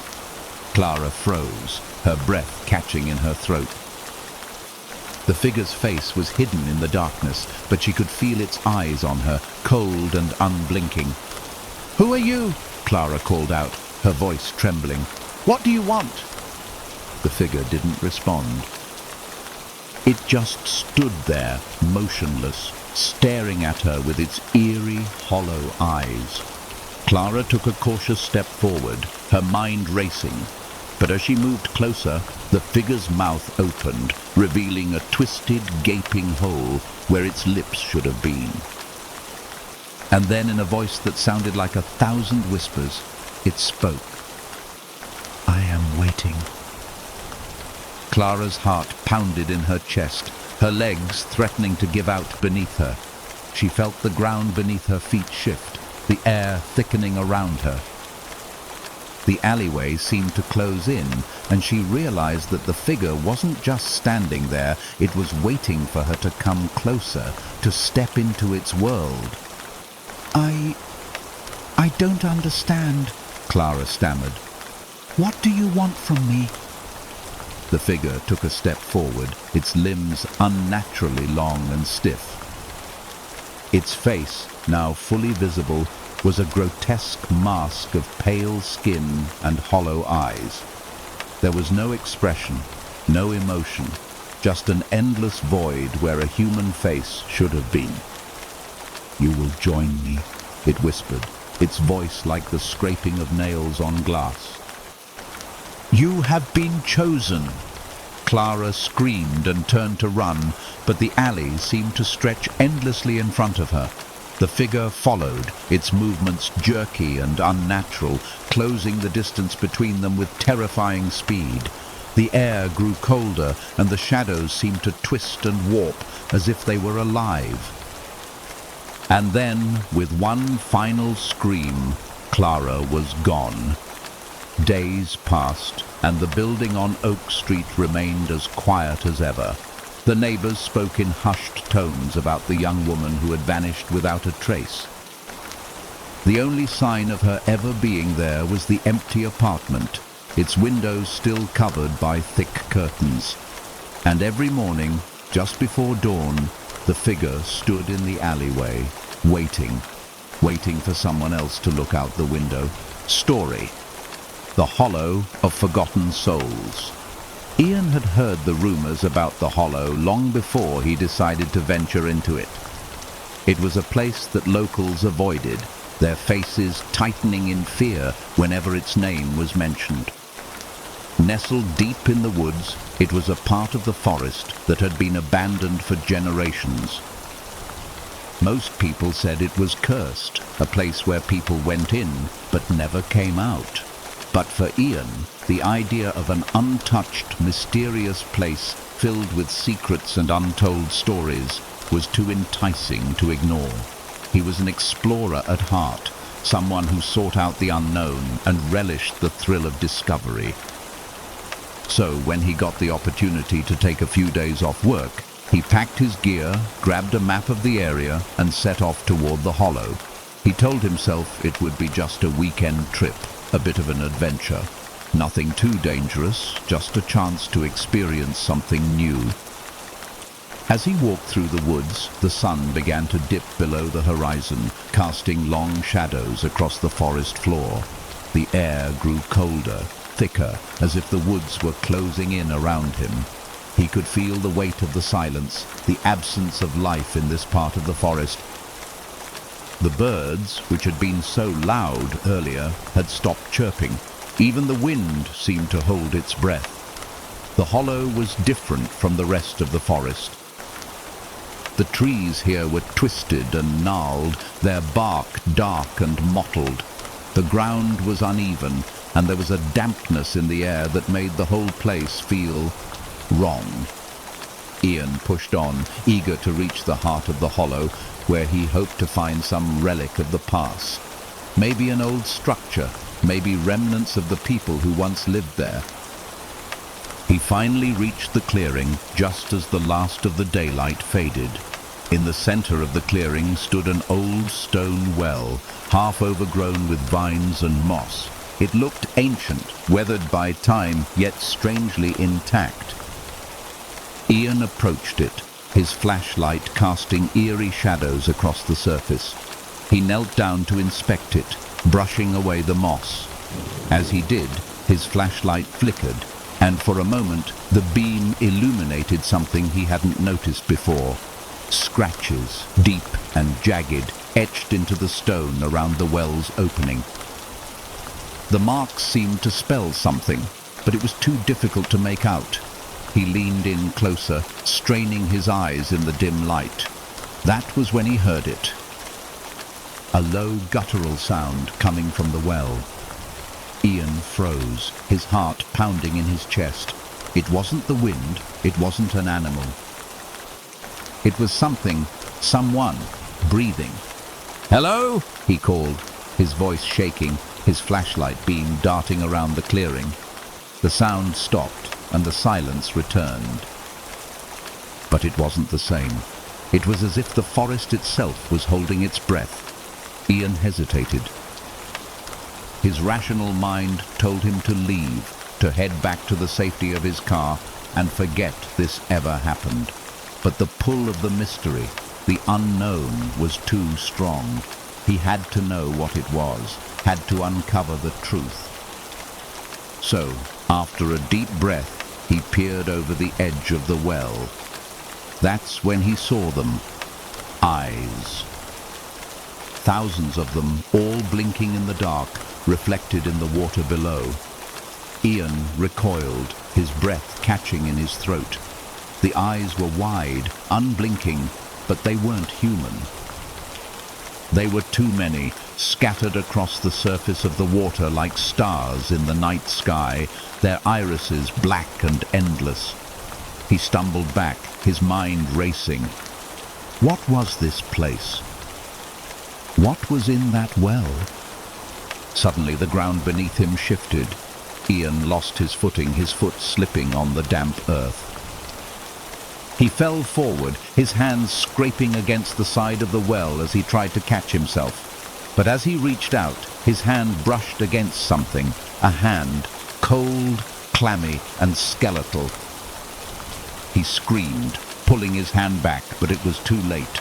The darkness around him seemed to come alive. A cold wind rushed through the clearing, swirling around him like a storm, pulling at his clothes and hair. The shadows seemed to move, shifting into forms that were not quite human, twisted, ragged figures with hollow eyes and jagged teeth.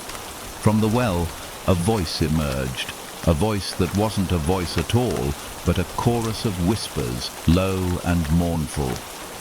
"You should not have come." Ian tried to run, but his legs felt heavy, like they were being pulled back into the earth. The shadows around him grew thicker, darker, swallowing the light from his flashlight. The whispers turned to screams, the air thick with the sound of voices. Dozens of voices, all crying out in anguish. "Help us! Help us!" He spun around, desperate to escape, but every direction he turned, the shadows seemed to close in on him. He could see them now. Figures, standing in the corners of his vision, their eyes glowing faintly in the dark. They were the ones from the well, the ones he had seen in the reflection. Their faces were distorted, hollow, twisted into grotesque shapes. Their limbs were too long, their bodies too thin, as if they had been starved of life for centuries. In the distance, Ian saw movement. Something tall, something looming, moving toward him. It was more than just a figure. It was an entity, a shadow larger than the others, its outline shifting like liquid darkness. It reached out with long, clawed fingers, the air around it thick with malice. You belong here now. Ian's mind raced, and in a desperate bid to escape, he ran toward the trees. The thick branches reached out like skeletal hands, grabbing at him, pulling him back. He fought against them, but it was no use. The forest had claimed him. He could feel the coldness in the air, the coldness in his veins. Every breath felt like it was being stolen from him, the world around him spinning out of control. And then, just as quickly as it had started, it stopped. The forest grew silent, the shadows disappeared, the whispers faded away. Ian stood alone in the clearing, gasping for air, his heart pounding in his chest. The well was still there, silent, its dark depths seeming to pull at him. He took a step back, his body trembling with fear. The night was cold, and the moonlight had returned, illuminating the forest around him. But as he turned to leave, he saw it. Just behind him, in the reflection of the well, a figure, tall, thin, with hollow eyes that stared directly at him. He screamed and ran, but he knew they would follow him. The hollow of forgotten souls was not a place that let anyone leave, and Ian had become just another lost soul, another whisper in the dark, waiting to claim the next traveler who dared to enter its depths. Story: The Hollow Eyes. Ella had always been drawn to the strange and eerie. As a child, she was fascinated by ghost stories, and as an adult, she spent hours reading about paranormal phenomena, hoping to uncover something that would convince her the world was more mysterious than it seemed. When she found the old house on Maple Street, she knew she had to buy it. The house was perfect, spacious, with a large garden, old wooden floors that creaked underfoot, and high ceilings that added to the sense of grandeur. It was secluded, tucked away from the city's hustle and bustle. It was exactly what she had dreamed of. There was something hauntingly beautiful about the house, as if it had witnessed hundreds of years of history and kept its secrets buried deep within the walls. Ella moved in quickly, setting up her life in the quiet comfort of her new home. The first few weeks were peaceful, filled with the joy of organizing her belongings and settling into the space. But the peace didn't last. Strange things began to happen almost immediately. It started with the mirrors. Ella had always loved mirrors. They were beautiful to her, almost like windows into another world. But soon after moving in, she started noticing something odd. Whenever she would walk past a mirror, she'd catch glimpses of movement behind her, just flashes of shadow, flickering for a moment before vanishing. At first, she dismissed it as nothing, just a trick of the light, or perhaps her imagination. But the flashes grew more frequent. Sometimes she would see a figure standing just behind her reflection, but when she turned around, there would be no one there. One night, after a long day of unpacking, Ella decided to relax and take a bath.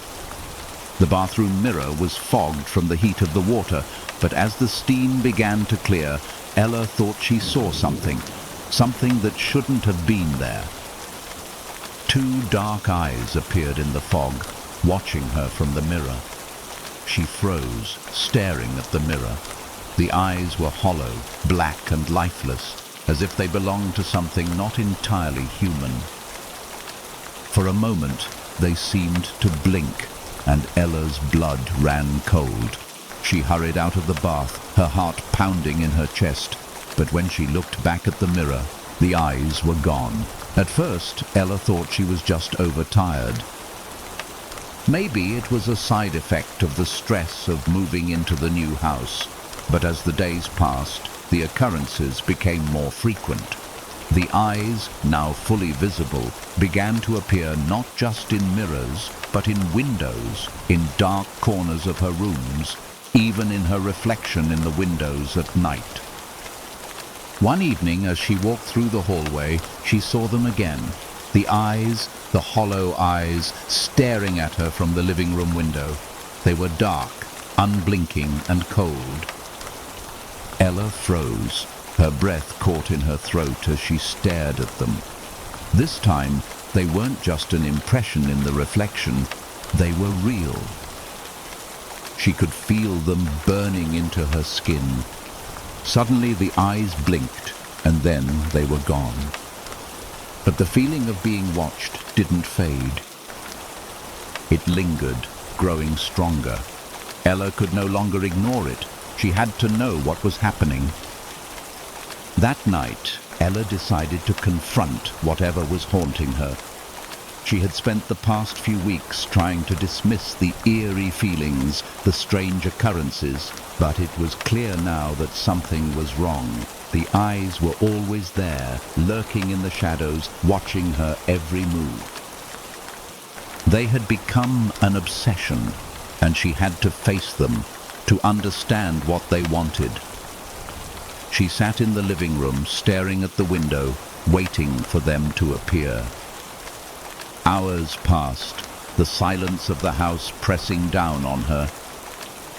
The only sound was the occasional creak of the floorboards, the whisper of wind through the trees outside. But just as she was about to give up, the eyes appeared again, this time in the window behind her. They were different now, more pronounced. The hollow voids seemed to swirl like black holes, and she could feel them pulling her in. The hairs on the back of her neck stood on end as she turned slowly, her heart racing. And then she heard a voice, soft, almost a whisper, but unmistakable. "Help me!" The voice came from nowhere, yet it felt as though it was inside her head. Her mind was flooded with an overwhelming sense of dread as she stood there, frozen. The eyes seemed to be calling her, urging her to approach the window, to come closer. Her legs moved without her consent. She walked toward the window, her breath shallow, her hands trembling. As she drew closer, the eyes grew larger, more intense, and then a figure appeared in the glass, faint at first, but becoming clearer as she stared. It was a man, or what was left of a man. His skin was pale, stretched tightly over his bones, and his eyes, his hollow eyes, were staring at her, unblinking, lifeless. The figure reached out, pressing its hand against the glass from the other side. Ella recoiled, her pulse hammering in her ears, but she couldn't move. The figure's hand seemed to pass through the glass, its fingers stretching toward her, slowly, deliberately. "Let me out," the voice whispered again. The figure's lips didn't move, but the words seemed to resonate deep within her mind. Ella stepped back, her breathing rapid. She turned to run, but as she did, the figure's face appeared in the window beside her, its hollow eyes fixed on her. She screamed, stumbling backward, but she couldn't escape. The windows, the mirrors, the very walls of the house were closing in on her, trapping her in its grip. The last thing she saw before the darkness overtook her was the face, its hollow eyes staring, watching her, pulling her into the void. The next morning, the house was silent again, but when the neighbors went to check on Ella, they found her apartment empty. There were no signs of a struggle, no indication of where she had gone. Her belongings were still in place, but there was something off about the apartment. The mirrors were all cracked, and the windows, once clear, were now covered with a thin layer of frost. The only thing that remained was a single photograph of Ella, staring back at them, her eyes hollow, dark, and empty. And in the reflection of the glass you could see someone standing just behind her. Story. The Silent Watcher. Diana had always been the kind of person who preferred silence over noise. She loved the quiet, the stillness that came with living alone in her apartment in the city. It was small but cozy, just enough for her to feel comfortable, and for the most part, her life was calm. She worked from home as a freelance writer, and the soft hum of the city outside was all the background noise she needed. At least that was true until the night the watching began. It started subtly. Diana would notice small things out of place. A picture frame slightly tilted, the kitchen chair moved a few inches from where she left it. At first, she thought it was just her being forgetful, maybe even the result of a long workday. But over time, the disturbances became more frequent, more pronounced. Her apartment was small enough that she couldn't have missed them, yet she could never figure out who or what was causing it. And then there was the tapping. It was faint at first, like a distant knock on the door. Diana would turn her head toward it, only to find that no one was there. It wasn't the wind, it wasn't a neighbor. The tapping came from inside her apartment, from the hallway, the bedroom, or sometimes it seemed to come from the very walls themselves. It was like someone, or something, was trying to get her attention. One evening, as Diana sat on the couch reading a book with the lamp casting a warm glow over the room, she heard the tapping again. This time it was louder, persistent. She set her book down and walked toward the source, a chill creeping up her spine. The tapping was coming from the hallway outside her bedroom. With a hesitant breath, she reached for the door handle, her pulse quickening. The moment she opened the door, the tapping stopped. The apartment was silent again, but the air felt heavier, as though something was watching her. She stepped into the hallway, her flashlight in hand, but there was nothing there. No intruder. No explanation. She closed the door and locked it behind her. But that night, as she lay in bed, she felt the presence again. The weight of someone or something watching her. Every time she closed her eyes, she felt it, creeping into her thoughts. The feeling was suffocating, but when she opened her eyes to look, nothing was there. The tapping returned the next night, louder this time, accompanied by a faint whisper. Diana could barely make out the words, but they were clear enough. "I'm here, waiting for you." Her heart skipped a beat, and she leapt out of bed, rushing toward the source of the sound. The whisper seemed to come from the corner of her bedroom, where the shadows were the darkest. Diana turned on the light and scanned the room, but there was no one there. The feeling of being watched, however, lingered, thick in the air. The whispering stopped, but it was replaced by a deeper, more unsettling noise, the slow creaking of the floorboards. Diana's mind raced. Her apartment was small. There were no hidden spaces, no secret rooms. But the longer she stood there, the more she realized something was terribly wrong. It wasn't just the noises. It was the silence that followed them, the unnatural stillness, as if something was waiting for her to acknowledge it. The next day, Diana tried to convince herself that it was all in her head. But as she sat at her desk, trying to focus on her work, she couldn't shake the feeling of unease. Every sound, every shift of the apartment set her on edge. It wasn't long before the tapping returned, more frantic this time. And with it, the whispering. This time the words were clearer, louder. "I've been watching you for so long. I'm closer now." Diana felt a cold sweat form on her skin as the room grew colder. She looked at the clock. It was 2:15 a.m. The hour felt oppressive, as though the walls of her apartment were closing in. She grabbed her phone and called the building's maintenance, asking if anyone had been in her apartment recently, but they hadn't. No one had entered her unit, and yet The sounds were undeniable. When she asked about the previous tenants, the maintenance worker grew unusually quiet. He hesitated before telling her that the apartment had been vacant for a long time, but that there had been some strange incidents in the past. He quickly ended the conversation, but his words lingered in her mind. Strange incidents? What kind of incidents? That night, Diana made up her mind. She would not let whatever was haunting her control her life. She would stay awake. She would confront whatever was in her apartment. She set her phone alarm for every hour, intending to wake up and check the apartment. She wasn't going to let it take over her mind any longer. Just before 3 a.m., the tapping began again. But this time it wasn't just a soft tap. It was a hard knock, sharp and deliberate. The whispering followed. You can't hide from me. Diana jumped out of bed, her body stiff with fear, and rushed into the hallway. Her flashlight flickered, casting long shadows along the walls. She held her breath, listening. The tapping had stopped.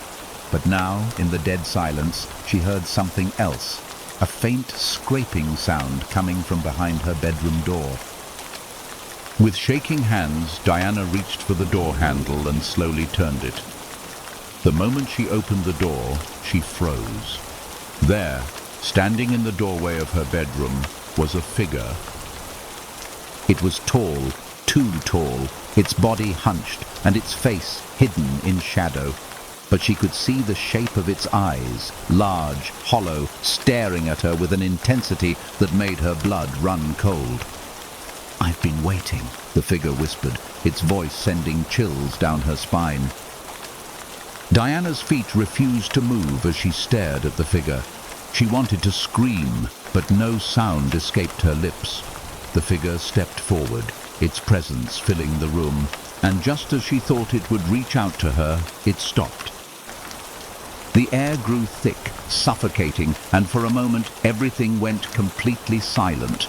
Then, in the blink of an eye, the figure was gone. The room returned to its stillness, the weight of the presence lifting. But the feeling of being watched never left. Diana's heart pounded in her chest as she backed away, shaking. She slammed the door shut and locked it, but she knew deep down that the figure would be back. The next morning, Diana left the apartment for good. She couldn't stay there any longer, couldn't bear the thought of the silent watcher still lingering in the corners of the room. The whispers, the tapping, it was all too much. As she packed her belongings into her car, she caught a glimpse of the apartment window one last time. In the reflection, she saw something, or someone, standing in the window, watching her leave. And for the first time, she realized with a sickening certainty that it was not her reflection. Story. The last door on the left. Chris had always been the type of person who thrived on adventure. He loved the unknown, the thrill of exploring places that had been left forgotten by time. So when he found the old decaying mansion on the edge of town, he knew he had to check it out. The mansion had been abandoned for years, and it was said to have a dark past, one that the locals spoke about only in hushed whispers. But for Chris, that was the very reason it was so enticing. The house stood in a secluded part of town, its once grand exterior now weathered by time. The gates were rusted, the windows boarded up, and the door, well, the door was something else. It was large, with intricate carvings of twisted, grotesque faces along the edges, and it had an aura of foreboding around it. The stories about the mansion were as chilling as they were strange. Whispers of disappearances, strange lights at night, and the infamous door at the end of the hallway, the one that no one dared to open. Chris didn't believe in ghost stories or superstitions. To him, the mansion was a treasure trove of history, something to be uncovered.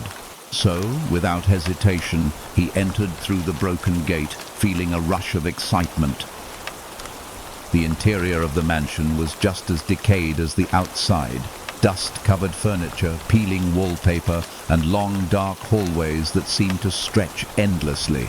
He made his way through the house, taking note of the oddities, the odd sense of abandonment that clung to every room. But there was one part of the house that Chris couldn't shake from his mind. It was the hallway.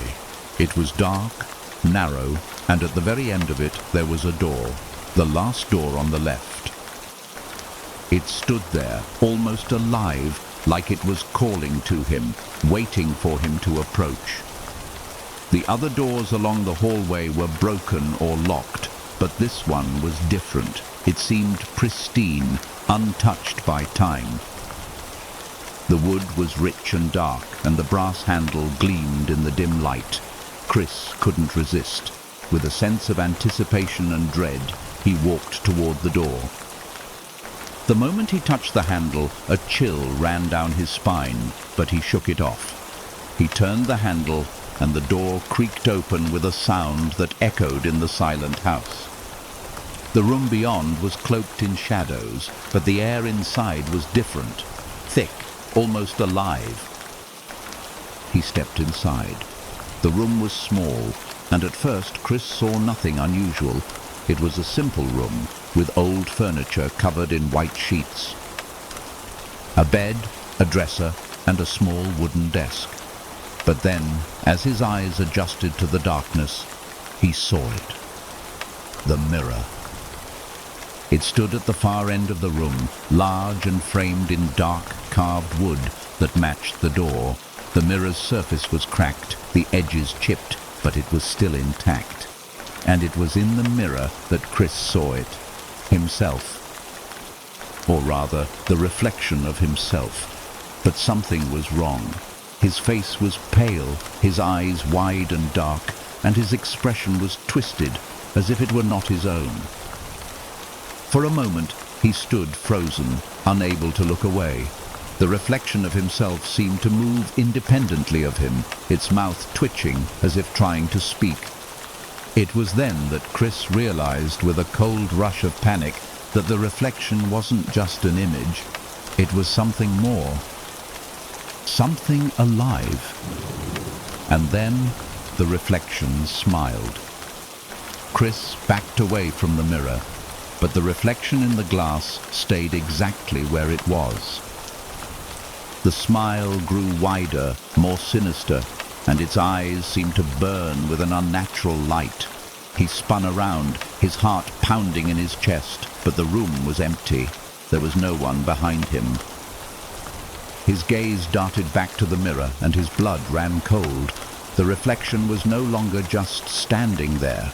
It was coming toward him step by step, its hand reaching out as though it was trying to break through the glass. "No," Chris whispered, his voice barely audible, his legs refusing to move. The reflection's hand was almost touching the glass now, and with every movement it made, the air grew colder. He could feel it, the presence closing in on him, suffocating him. Suddenly the ground beneath him shifted. Ian lost his footing, his foot slipping on the damp earth. He fell forward, his hands scraping against the side of the well as he tried to catch himself. But as he reached out, his hand brushed against something. A hand, cold, clammy, and skeletal. He screamed, pulling his hand back, but it was too late. The darkness around him seemed to come alive. A cold wind rushed through the clearing, swirling around him like a storm, pulling at his clothes and hair. The shadows seemed to move, shifting into forms that were not quite human, twisted, ragged figures with hollow eyes and jagged teeth. From the well, a voice emerged, a voice that wasn't a voice at all, but a chorus of whispers, low and mournful. "You should not have come." The next morning, Ian woke up to find himself in a place that was no longer the forest. It was dark, suffocatingly so, and the air was thick with the smell of decay. He tried to stand, but his legs were weak, his body trembling with fear. Around him were twisted shapes, figures like the woman he had seen earlier, standing in the shadows, their faces twisted and hollow. They watched him with eyes that glowed faintly in the dark. They were the ones from the well, the ones he had seen in the reflection. Their faces were distorted, hollow, twisted into grotesque shapes. Their limbs were too long, their bodies too thin, as if they had been starved of life for centuries. In the distance, Ian saw movement, something tall, something looming, moving toward him. It was more than just a figure. It was an entity, a shadow larger than the others, its outline shifting like liquid darkness. It reached out with long, clawed fingers, the air around it thick with malice. "Leave this place," the figure said, its voice deep and echoing in his mind. "You are not meant to be here." Before Ian could react, the ground beneath him gave way, and he fell. He tumbled down into the earth, into the darkness below, where the whispers became deafening. His body hit the cold, damp ground with a thud, and for a moment, everything went black. Days passed, and the building on Oak Street remained as quiet as ever. The neighbors spoke in hushed tones about the young woman who had vanished without a trace. The only sign of her ever being there was the empty apartment, its windows still covered by thick curtains. And every morning, just before dawn, the figure stood in the alleyway, waiting,